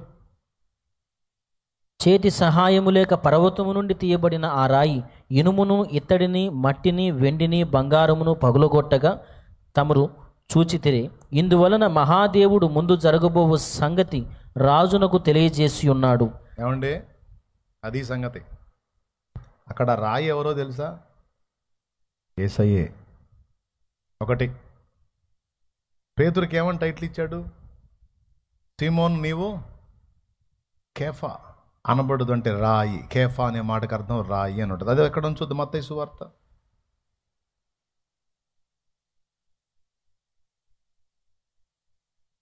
16వ అధ్యాయం 17వ వచనం. చదువు. అందుకు యేసు, సీమోను బర్యోనా నీవు 16-17. సీమోను బర్యోనా నీవు ధన్యుడవు, పరలోకమందున్న నా తండ్రి ఈ సంగతులు నీకు బయలుపరిచినే కాని నరులు నీకు బయలుపరచలేదు. మరియు నీవు పేతురువు, ఈ బండ మీద నా పేతురు అన్న మాటకు అర్థం రాయి. రాయి కింద పుట్టినోట్లో ఉంటుంది చూడండి. పేతురు అన్న దగ్గర సీమోను అనే పేరును దాటించి పేతురు అని పెట్టాడు. పేతురు అనే మాటకు రాయి అని అర్థం. ఓకేనా? కేఫా అన్న, సీమోన్ పేతురు అన్న, సీమోన్ అన్న, సీమోన్ బరియోన్ అన్న అన్ని పేతురే. పేతురు అనే శబ్దానికి అర్థం రాయి అని. ఈ రాయి అనే టైటిల్ ఎవరు ఇచ్చారు? యేసయ్య ఇచ్చాడు. ఎవరికి ఇచ్చాడు? బలహీనుడు, అస్థిరుడు, నేను పాపాత్ముడని తానే చెప్పినటువంటి సీమోనుకు దేవుడు పేతురు అనే టైటిల్ ఇచ్చాడు, రాయి. ఈ రాయి అనే టైటిల్ మొదట ఎవరిది? యేసయ్యది. అది ఎక్కడుంది? దానియేలు గ్రంథంలోనే. జకర్యా గ్రంథం కూడా మీరు చూడగలిగితే 3వ అధ్యాయం, జకర్యా గ్రంథం 3వ అధ్యాయము 8వ వచనం నుంచి చదువు. ప్రధాన యాజకుడైన యెహోషువ నీ ఎదుట కూర్చుండు, నీ సహకారులు సూచనలుగా ఉన్నారు.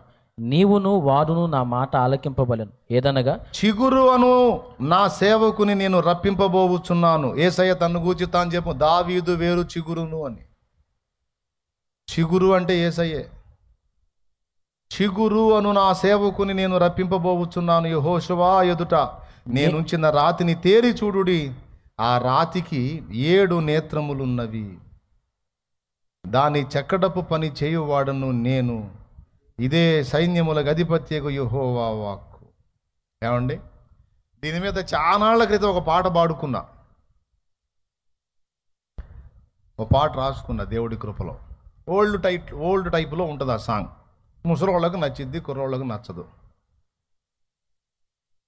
సరే, ఎవరికి నచ్చితే నాకెందుకు, నచ్చకపోతే నాకెందుకు, నేనైతే పాడతా. యేసయ్య రాయిగా పోల్చబడిన వచనాలు అనేకము ఉన్నాయి. అందులో ఇప్పుడు 2 చూపించా. చేతి సహాయము లేక పర్వతము నుండి తీయబడిన రాయి, 7 నేత్రములు కలిగిన రాయి.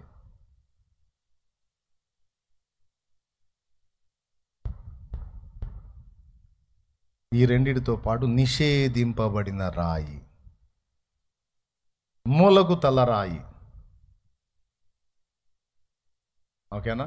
ఈ ఈ ఈ మాటలు కూడా యేసయ్యవే. అందుకని దీన్నే మెయిన్గా తీసుకొని ఇక పట్టుకో.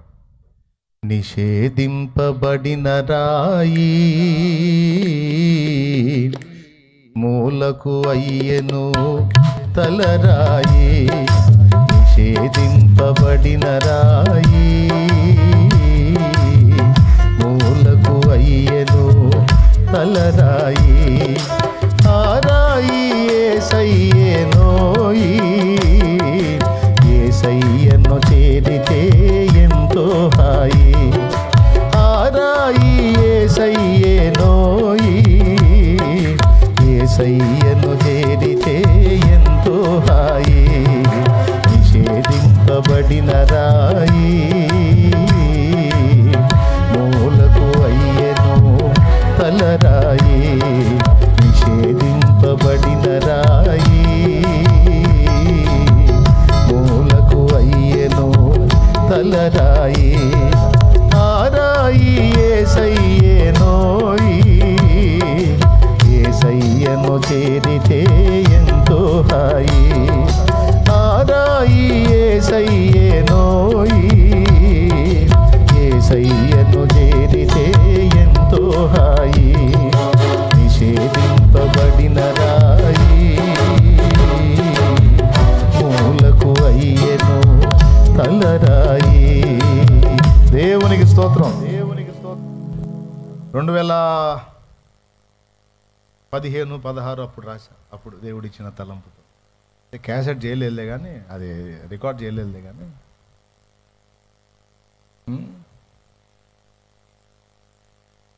ఏడు కన్నులు గలిగిన రాయి విగ్రహమును నలిపేసిన రాయి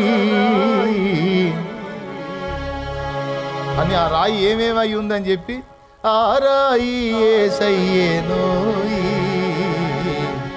యేసయ్యను నమ్మితే ఎంతో హాయి. దేవునికి స్తోత్రం అని అప్పుడు పాడుకున్నా. కాబట్టి ఇప్పుడు చెప్పండి, రాయి ఎవరు అసలు? ఫస్ట్ రాయి ఎవరు? మీకు దండం పెడతాను, బుసుబుసు అని కూడా పెద్దగా చెప్పండి. ఇంకా ఎండ స్టార్ట్ కాలేదు, ఎప్పుడు నీరసం వచ్చినట్టుంది మీకు.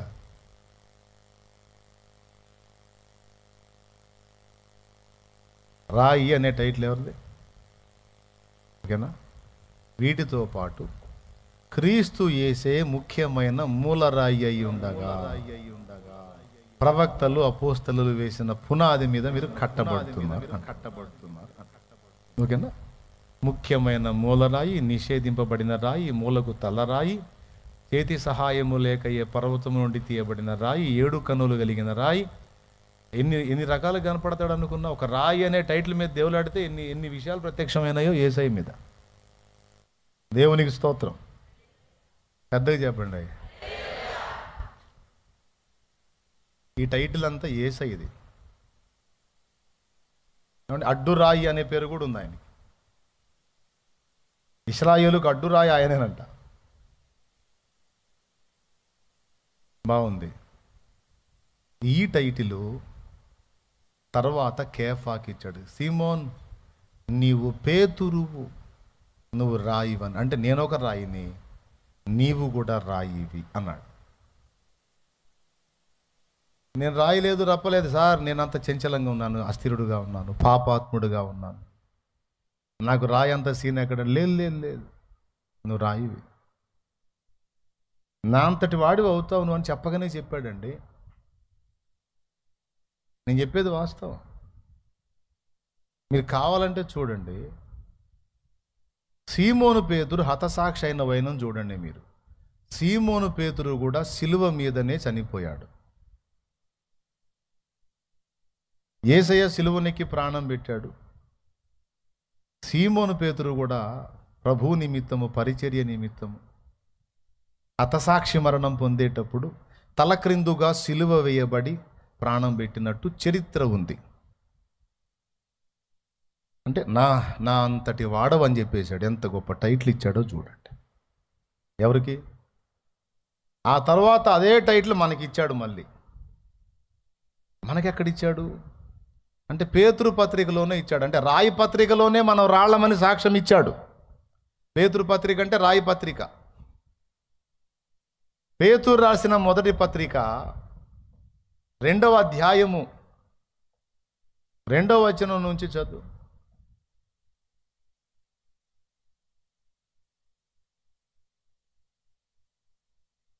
చదువు, అక్కడ నుంచి చదువు, కింది చదివితే వచ్చిద్దిలే చదువు.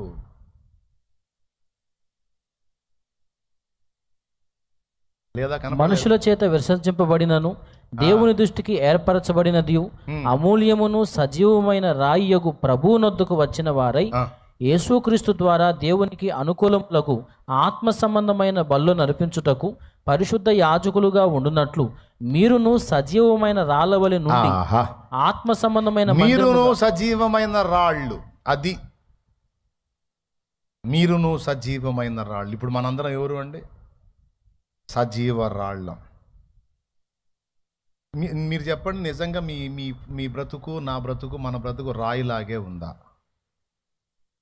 చంచలంగా ఉందా? ఎంతమంది ఒప్పుకుంటారో చేతులు ఎత్తండి. మనం రాళ్లలాగా స్థిరంగా ఉన్నామా? కదిలిపోయే చంచలత్వం కలిగి ఉన్నామా? యథార్థ హృదయులు అయితే చేతులు ఎత్తండి. మనది చంచలం సరిగే సార్. నేనైతే రాయిలాగైతే లేను. కదిలిపోయే అస్థిరుడుగా చంచలంగా ఉన్నాను అన్నాడు. నువ్వు స్థిరంగా ఉన్నావా? బ్లూ చొక్క మరి చెయ్యి ఎత్తవే. అందరం పిచ్చోళ్ళం ఏంది? దేవుని స్తోత్రం. ఆడపిల్లలే చేతులు ఎత్తుతుంటే పాపం పిచ్చి తల్లులు. అయినా ఈ పిచ్చోళ్ళని, ఈ చెంచలుల్ని, బలహీనుల్ని, ఈ అల్పుల్ని పట్టుకొని ఆ పిచ్చి మహారాజు ఏమంటున్నాడు తెలుసా? మీరు రాళ్ళు, సజీవ రాళ్ళు అన్నాడు. అంటే పలుకుతాడు ఆయన ముందు. వెధవలు అన్నాడు మనల్ని. నేనన్నా అరే తురే. ఇప్పుడు వాడిని అరే అంటాను. వాళ్ళందరూ పిల్లలు కదా, అరే అంటాను. యేసయ్య నాకన్నా గొప్పవాడు, గౌరవనీయుడు. యేసయ్య ఏమంటాడు తెలుసు? నా కుమారుడా యూసుఫ్ అంటాడు. నేను ఎవరు యూసుఫా అంటాను. నేను మనిషి వ్యవహారం ఇది. అంతే. ఒరే అశోక్ అంటాను. ఏమండి? జస్ట్ అశోక్ మేనమావన్ అంతే. కానీ యేసయ్య అశోక్ అనేవాడికి రూపునిచ్చినవాడు. 100 సార్లు అరే తురే అనొచ్చు, అనడు.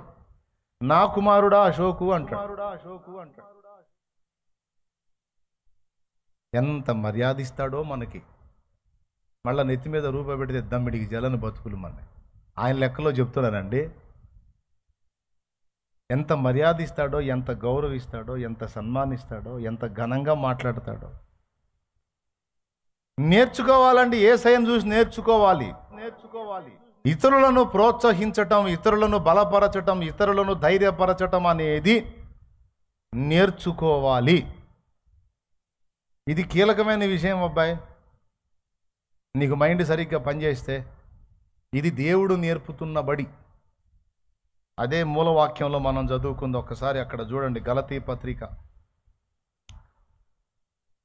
ప్రేమ కలిగిన వారై ఒకనికొకడు దాసులై ఉండుడి, ధర్మశాస్త్రమంతయు నిన్ను వలె నీ పొరుగువానిని ప్రేమించుమను ఒక్క మాటలో సంపూర్ణమై ఉన్నది అన్నాడు. ఒకనికొకడు దాసులై ఉండండి, ఒకరినొకడు సన్మానించండి, ఒకరినొకడు గౌరవించండి, ఒకరినొకడు ప్రోత్సహించండి. యజమానిని గొప్పోడని మెచ్చుకునే దాసుడు. మన ఎదుటోళ్ళని గొప్పోళ్ళని మెచ్చుకుంటే వాడిని పైకెత్తి మన కింద దిగినట్టు ఉంటుంది. ఎంతమంది ఒప్పుకుంటారు? అందుకే తొందరపడి మనం మెచ్చుకోం, ఈగో అడ్డం వస్తుంది. ఒకరికొకడు దాసులై ఉండటం అంటే అర్థం ఏంటో తెలుసా? నీకంటే ఎదుటివాడు నీకంటే గొప్పవాడని వానిని సన్మానించమని అర్థం, వాని ప్రేమించమని అర్థం.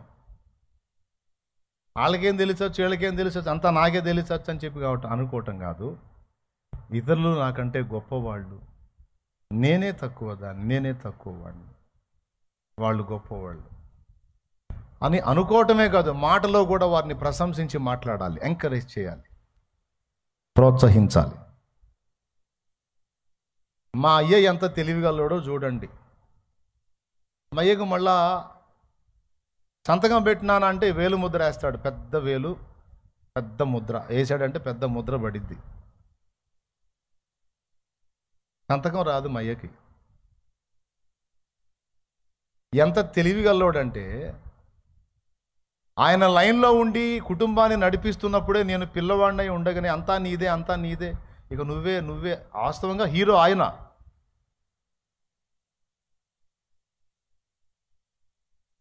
ఏమైనా అర్థమవుతుందా తండ్రులారా, తల్లులారా? ఎంత సులువుగా నా నెత్తిన బరువు వేశాడో మీకు తెలుసా మయ్య? అందుకే ఆయన అన్ని షేడ్లలో కనపడతాడు నాకు. మీ నాన్నని తెగ మెచ్చుకుంటాను అనొద్దు. అట్లా ప్రయోగాలు చేశాడు నా మీద, ఆయన సక్సెస్ అయ్యాడు. కుటుంబాన్ని ఆయన నడిపిస్తూ ఉండగానే, కుటుంబానికి ఆయన వెన్నుదన్నుగా ఉండగానే, కుటుంబానికి ఆయన పోషకుడుగా ఉండగానే, తాను ఒక బలహీనుడైనట్టు, నేనే కుటుంబాన్ని అంతా చక్రం తిప్పాలన్నట్టు మాట్లాడేవాడు. తన్ను తాను తృణీకరించుకొని తన చిన్న కొడుకు, 8వ కొడుకు నేను, దేవునికి స్తోత్రం, 8వ సంతానం నేను, నన్ను ఆయన అలా మాట్లాడేవాడు. నీదే బాధ్యత, నీదే భారం, నీదే నీదే నీదే నీదే, నువ్వే చక్రం తిప్పాలి, కుటుంబాన్ని నువ్వే నడిపించాలి, కుటుంబాన్ని నువ్వే కట్టాలి, కుటుంబాన్ని నువ్వే అని. ఎంత వయసులోనో తెలుసా? నాకు 11 సంవత్సరాల వయసులో ఈ మాటలు చెప్పటం మొదలుపెట్టాడు. ఏమండి, గురిజాపల్లి, చౌటిపాలెం, మిన్నెకల్లు, తెంగడమల ఊళ్ళు ఉన్నాయిగా. బస్సులో ఎక్కి పాల బిందెలు తీసుకొని బస్సులో ఎక్కి నిద్రపోయా.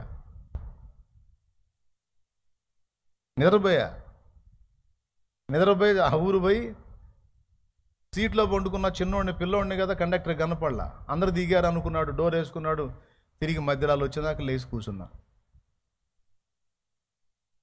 బస్సు నేను దిగాల్సిన ఊరు పోయి మళ్ళీ రిటర్న్ అయ్యి చౌటిపాలెం, గురుజేపల్లి, ఈటి, ఎడవల్లి ఇవన్నీ దాటుకొని మధ్యరాలు వచ్చినాక కళ్ళు తెరిచి చూసి నేను అనుకుంటున్నాను, ఇంకా మధ్యరాల దగ్గరే ఉంది బస్సు, ఇంకా ఊరికి పోలేదు అనుకుంటా. అది పోయి కూడా వచ్చింది.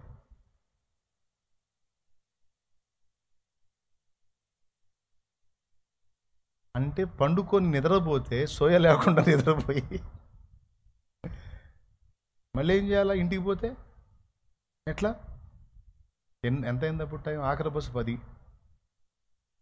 దిగి మళ్ళీ అడ్డోడ్ సెంటర్లో పాల బిందెలు పెట్టుకొని, దేవుడా ఏదన్నా బండి పంపించు, దేవుడా ఏదన్నా బండి పంపించు, దేవుడా ఏదన్నా బండి పంపించు అంటే ఒక జీబు వెళ్తుంది. ఎక్కడ దాకంటే చౌటిపాలెం దాకా పోతా ఉన్నాడు.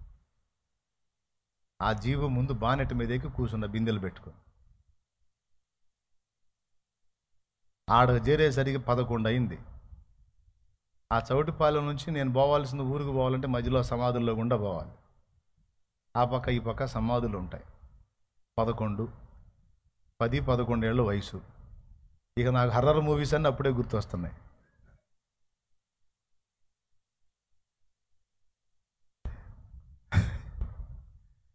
ఎంత ఆశోది వ్యవహారం అండి. ఊరు బాగొట్టుకొని మళ్ళీ వెనక్కి రావటం ఏందండి నిద్రపోయి. అంత బలహీనుడుగా నేను ఉన్నప్పుడే నా తండ్రి నాతో మాట్లాడిన మాట ఏమిటంటే, నువ్వే కుటుంబాన్ని నిలబెట్టాలి నాయనా.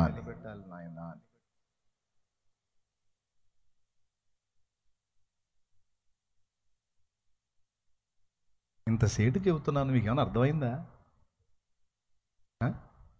పిల్లల్ని ఎలా పెంచాలో, కుటుంబంలో వ్యక్తుల్ని, స్నేహితుల్ని సంఘములో నీ సహోదరులను ఎలా ప్రోత్సహించాలో అదొక్కటి నేర్చుకో ఈరోజు. నిన్ను వలె నీ పొరుగువానిని ప్రేమించమని ఉంది కదా, ధైర్యపరచు, నిరీక్షణ చెప్పు, రేపటిని కూర్చున్న భవిష్యత్తు నీకు ఉందిలే అని చెప్పి ధైర్యమి. ఖచ్చితంగా అలా తయారవుతారు, ఖచ్చితంగా అలానే ఫలిస్తారు. దేవుడు చేస్తాడు. దేవుడు చెప్పిన విధమే నేను మీకు చెప్పాను, దేవుడు చేసే పద్ధతే మీకు చెప్పాను. పిరికోండి చూసి పరాక్రమం గల బలాఢ్యుడా అంటాడు. గొడ్రాలు అయిన శారా, అబ్రహాము ఇద్దరిని పట్టుకొని మీకు ఆకాశ నక్షత్రాలంత సంతానం కలుగుతారు అంటాడు. ఏకంగా టైటిల్లే పేర్లే పెట్టేస్తాడు. అబ్రామును పట్టుకొని అబ్రహాము. అబ్రాము అంటే ఘనుడైన తండ్రి, అబ్రహాము అంటే జనములకు తండ్రి. ఒక కొడుకు కూడా లేనప్పుడు జనములకు తండ్రి అని పేరు పెట్టి అట్లా చెబుతాడంతే. నువ్వు దేవుని దగ్గర పోయి, దేవా నేను నంబర్ 1 వెధవని అన్ను అంటే దేవుడు ఊరుకోడు. ఎవడు చెప్పాడురా నువ్వు వెధవని? నోర్మై ఆ మాట అనొద్దు అంటాడు. లేదు తండ్రి, నేను నంబర్ 1 వెధవని దేవా. ఎప్పుడన్నా అన్నారా దేవుడు ముందుకెళ్ళి? పబ్లిక్లో కాదు, దేవుడు ముందుకెళ్ళి ఎప్పుడన్నా అనుకున్నారా? మోకాళ్ళు వేసి, దేవా ఎదవలు ఉంటారు కానీ నా అంత ఎదవ లేడు దేవా, నిజంగా దేవా పెద్ద ఎదవని దేవా నేను అని ఎప్పుడు అనుకోలేదు దేవుని ముందుకెళ్ళి? ఎంతమంది అనుకున్నారు? చేతులు ఎత్తండి. నా అంత పనికి మాలింది లేదు తండ్రి అనుకున్నావా? అనుకుంటే చేతులు ఎత్తి చెబుతాను, అమ్మా అయ్యా అనుకున్నారా? నేను కూడా అనుకున్నాలే, అందుకని చెబుతున్నాను. ఏమని నంబర్ 1 పనికి మాలోళ్ళు ఎంతమంది ఉంటారో తెలియదు. వాళ్ళందరిలోకి ఎవడురా నంబర్ 1 అంటే నేనే వస్తా ప్రభా అని నేను అనుకున్న రోజులు ఉన్నాయి దేవుని ముందు. దేవుడు ఏమన్నాడో తెలుసా? ఆ మాట అనొద్దు అని గద్దించాడు. నువ్వు జనం ముందు అంటే అన్నావు, నా ముందు అనొద్దు నువ్వు. ఎందుకు ప్రభా? నేను పెద్ద ఎదవను ప్రభా, ఏయ్ ఆ మాట అనొద్దు అంటే అదే అంటావు. ఎందుకు ప్రభా అంటే నువ్వు ఆ మాట అని నన్ను కించపరుస్తున్నావు అంటాడు. అదేంది అంటే మరి ఎదవలు చేసేవాళ్ళ కనపడుతున్నానా నీకు? ఎదవల్ని పనికి మాలిన వాళ్ళని చేసి తయారు చేసేవాళ్ళ కనపడుతున్నానా నేను నీకు? పనికి మాలిన వాళ్ళని తయారు చేసే పనికి మాలిన పని పెట్టుకుని నేను ఒక పనికి మాలిన ఉన్నావు అన్నప్పుడు ఏమైనా అర్థమైందా మీకు? ఎంతమందికి అర్థమైంది? ఎవడు చెప్పాడురా నువ్వు ఎదవని? ఎవడు చెప్పాడురా నువ్వు పనికి మాలినోడు అని? ఇచ్చోడా, ఈ ప్రపంచంలో ఎవ్వడికి లేని పవర్ నీకు ఇచ్చారని నేను.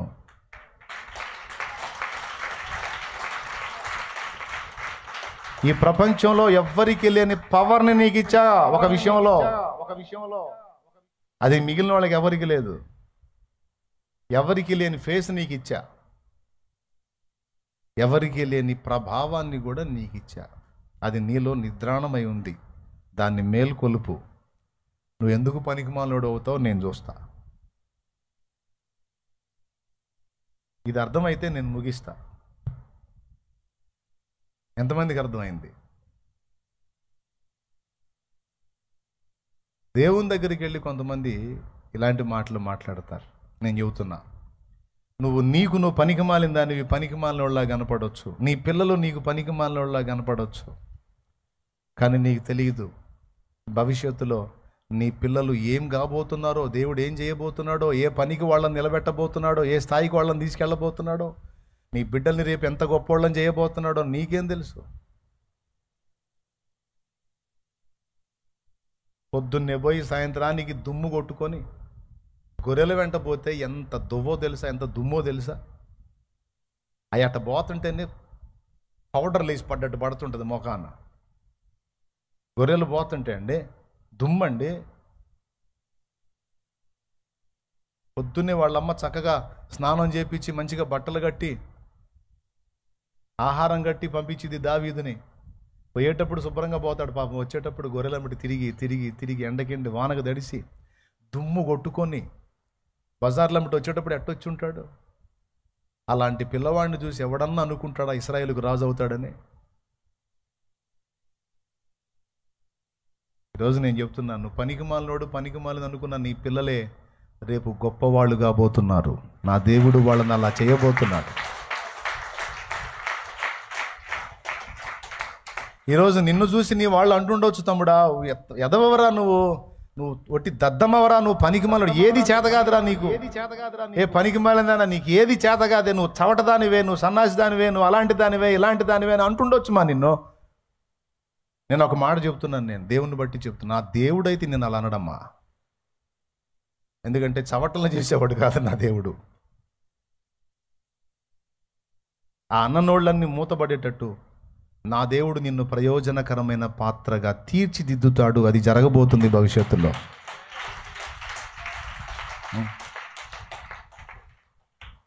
నిన్ను తృణీకరించిన వారి ఎదుట నిన్ను ఘనపరిచి తల ఎత్తి నీ సంతతిని ఆశీర్వదించి నీకు పుట్టిన వారిని ఆశీర్వదించి నా తండ్రి ఘనపరచబోతున్నాడు. నా తండ్రి అన్యాయస్తుడు కాదు. ఎన్నోసార్లు నేను పొందిన అవమానకరమైన మాటలను బట్టి దేవుని ముందు ఏడ్చుకున్నా. నేను ఇలా అన్నారు ప్రభువా అని ఏడ్చుకున్నా. అంటే దేవుడు నన్ను ధైర్యపరిచాడు. బాధపడకు బిడ్డ, బాధపడకు నాన్న. వాళ్ళంటే అయిపోయావురా నువ్వు, అలాగా వాళ్ళంటే అయిపోయావా? నేను కదా, నేనేమంటున్నాను, నాకు ప్రియమైన కుమారుడు నువ్వు, నాకు బహుప్రియుడు నువ్వు. దగ్గర ఆయన రెక్కల కిందికి తీసుకుంటే ఎంత ఏడుపో. వాళ్ళు అలా అంటే అయిపోయావా నువ్వు అలాగని? అరే 1,000,000 మంది అన్నా వాళ్ళ మాట పట్టించుకుంటావు, నా మాట తీసుకుంటావు. నేను కదా అనాలి, నేను అనలేదు కదా. నువ్వు ఆశీర్వదించబడింది వాడివి నానా, నువ్వు ఆశీర్వదించబడింది వాడివి నానా. నువ్వు అనేకులకు దీవెనగా మారతావు, నేను చేస్తాగా.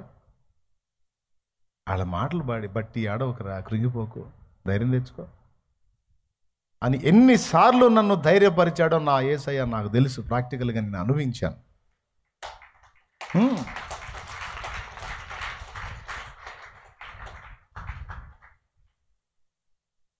గుర్తు చేసుకో మనస అనే పాటలో పాడుకున్నాను. ఎవరు లేని నిసీధిలోనా యేసు ప్రేమ కలయికనో, ఏనాటికి మారిపోని క్రీస్తుని మమకారమును గుర్తు చేసుకో మనస, గుండెలోన దాచుకో. ఆ పాటలో చెప్పుకున్నా. ఈ మాటలు మీకు అందరికీ ఎందుకు చెప్తున్నానంటే, దయచేసి పిల్లల్ని కొంచెం ప్రోత్సహించండి, ఇతరులను ప్రోత్సహించండి, ఇతరులను ప్రేమించండి, వాళ్ళని ఆదరించండి, ధైర్యపరచండి, కృంగిన వారిని లేవనెత్తండి, భవిష్యత్తు మీద ఆశ కలిగించండి. ఆమె విశ్వాసురాలు కాబట్టి, థామస్ ఆల్వా ఎడిసన్ తల్లి విశ్వాసురాలు కాబట్టి, భక్తురాలు కాబట్టి, దేవుని బట్టి ఆ మాట పలికింది. టీచర్స్గా నువ్వు పిచ్చోడివి కావచ్చు బేట, చెవిటోడి కావచ్చు, కానీ నా దేవుడు నిన్ను తయారు చేశాడు. నా దేవుడే నిన్ను మేధావిగా చేస్తాడు. నా దేవుడే నిన్ను తెలివైన వాడిగా చేస్తాడు. నా దేవుడే నిన్ను ప్రయోజకుడుగా చేస్తాడు. ఈరోజు ప్రతి ఇంట్లో స్విచ్ చేశాడు, టప్మన్ లైట్ వెలిగిందంటే ఆయన పుణ్యమే. ప్రపంచమంతా ఆయన కనిపెట్టిన బల్బు వెలుగులో బతుకుతుంది. ఈరోజు బల్బు వేసుకుంటాడు కానీ కనిపెట్టినవాడిని గుర్తు చేసుకోడు. థామస్. దేవునికి స్తోత్రం కలుగును గాక. ప్రియులారా, నువ్వేం దిగులు పడద్దు.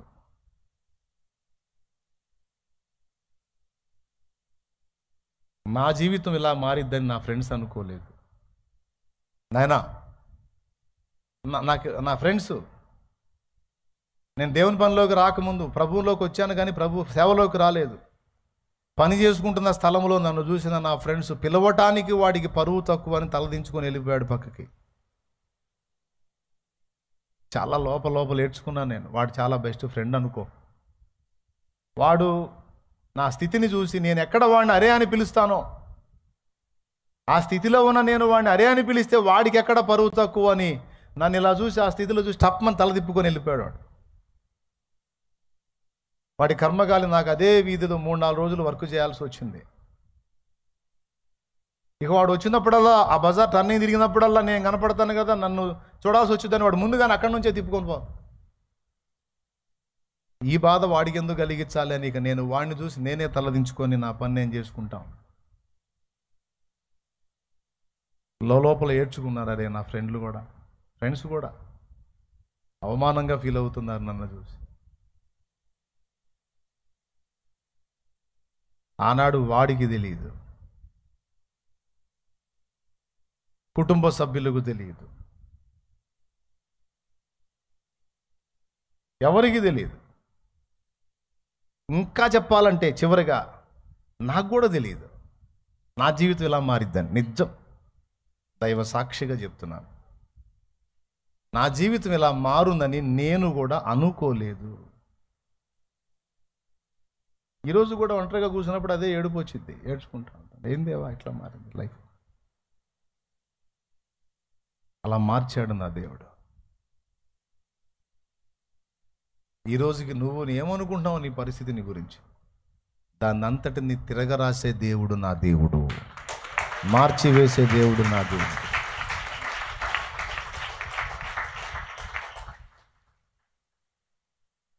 నీ ఫ్యూచర్ని ఎలా మారుస్తాడో నీకు తెలుసా? ఆయన చేతుల్లో ఉంది. నిన్ను రత్నంలా తీర్చిదిద్దే బాధ్యత నా దేవుడిది. ఆయన తీసుకుంటాడు. అందుకే చెప్తున్నాను, నిన్ను గూర్చైనా,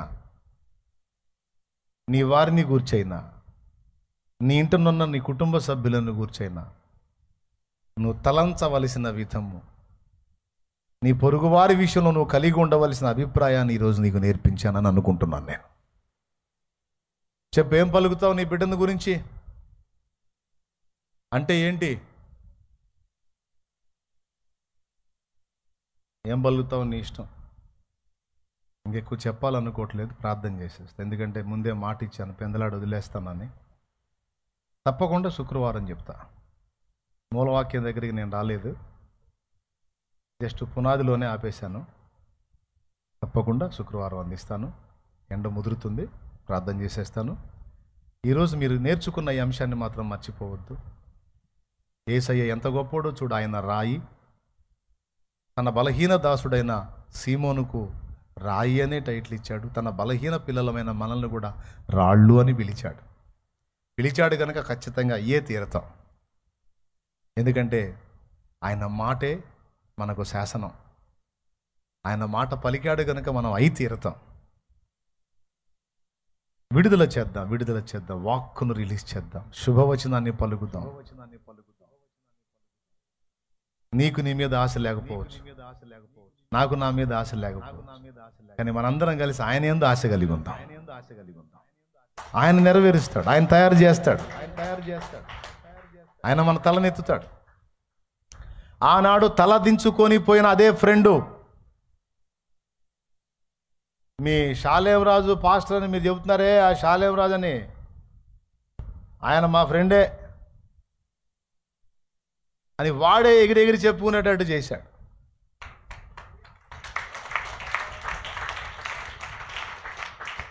మళ్ళా వాడు నాకు ఇప్పుడు నేనున్న పొజిషన్లో వాడిని చూసి వాడు దీన స్థితిలో ఉన్నాడు.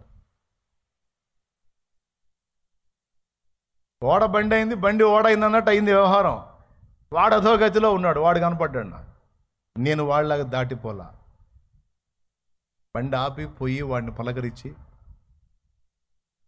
పరామర్శించి, ప్రోత్సహించి వెళ్ళా. అక్కడ ఒక పాట, రే మనుషుల స్థితిగతులను బట్టి అంచనా వేయొద్దు, దేవుడు చరిత్రలో తిరగరాస్తాడ్రా. కానీ నీలాగైతే ఉండాలనుకోలేదు నేను, నువ్వు ఎప్పటికీ నా ఫ్రెండ్ వేరా అని దగ్గర తీసుకున్నా.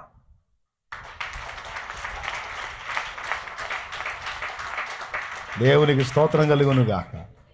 ఇది నాకు దేవుడు నేర్పిన సంస్కారం. నన్ను చూసి తల తిప్పుకున్నావు ఆనాడు నా దీనస్థితిని చూసి. ఈరోజు నువ్వు తల ఎత్తి చూసే స్థితిలో నన్ను దేవుడు ఉంచాడు. ఫలానా తాలూకా అని చెప్పుకుంటే నీకు ఘనత వచ్చే స్థితిలో నన్ను ఉంచాడు దేవుడు. దాన్ని బట్టి నేను ఎచ్చులు పడను. నేను ఆనాడు ఎలా ఉన్నాను, ఈనాడు అలానే ఉన్నాను. ఆనాడు నా పక్కన కూర్చొని చదివినప్పుడు నేను ఎంత ప్రేమించాను, ఈనాడు కూడా నేను అంతే ప్రేమిస్తాను. నిన్ను చూసి అయితే తిప్పేసుకొని పోనరా నేను. దేవునికి మహిమ కలుగునుగా. చేయడని ఏమన్నా గ్యారెంటీ ఇస్తావు? అలా చేయడా దేవుడు? మరి ఎందుకు కృంగిపోవాలి? ఎందుకు దిగజారిపోవాలి? ఎందుకు వీక్ అవ్వాలి? ఎందుకు శపించుకోవాలి? విఫలులు చేసిన విజ్ఞాపనలకు సఫలత నీవే కదా సిల్వధరా, శాంతి కదా. విఫలులు చేసిన విజ్ఞాపనలకు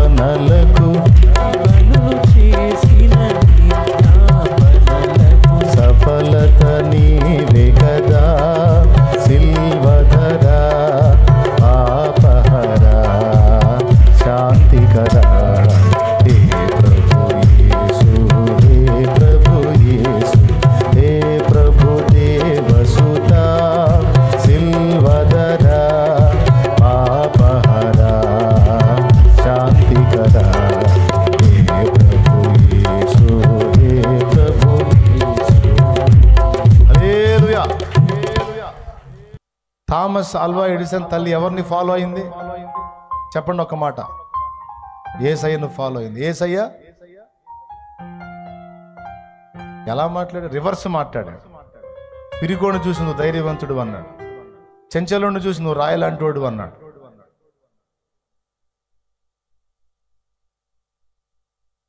గొడ్రాలను చూసి నువ్వు వేలకు జలం తల్లివి అన్నాడు. శారమ్మని, ఆకాశ నక్షత్రములంత సంతతికి నువ్వు తల్లివి అన్నాడు. అంత రివర్స్. శాపాలు పలకపోతే శుభవచనం పలుకు. ఇలా ఇలా ఇలా ఇలా మాట్లాడు. వాక్ ఇలా రిలీజ్ చేయి. ఇది జరిగిద్ది. అది పలికితే అది జరిగిద్ది. కనుక సరి చేసుకుందాం. మన విషయంలో మనం పలుకునేది కానీ ఇతరుల విషయంలో పలికేది కానీ ప్రోత్సహిద్దాం. ఏం చేద్దాం? వెన్ను తడదాం, ధైర్యపరుద్దాం, నిలబెడదాం, ఆదరిద్దాం. అదే క్రైస్తవుడికి వన్నె, అదే క్రైస్తవుడికి తగింది. నిన్ను చూస్తే అవతల వాళ్ళకి స్వాంతన కలగాలి, ధైర్యం కలగాలి, నీ మాటలు వింటే ప్రోత్సాహం కలగాలి. నిరాశ, నిరుత్సాహం, నిస్పృహ రావద్దు.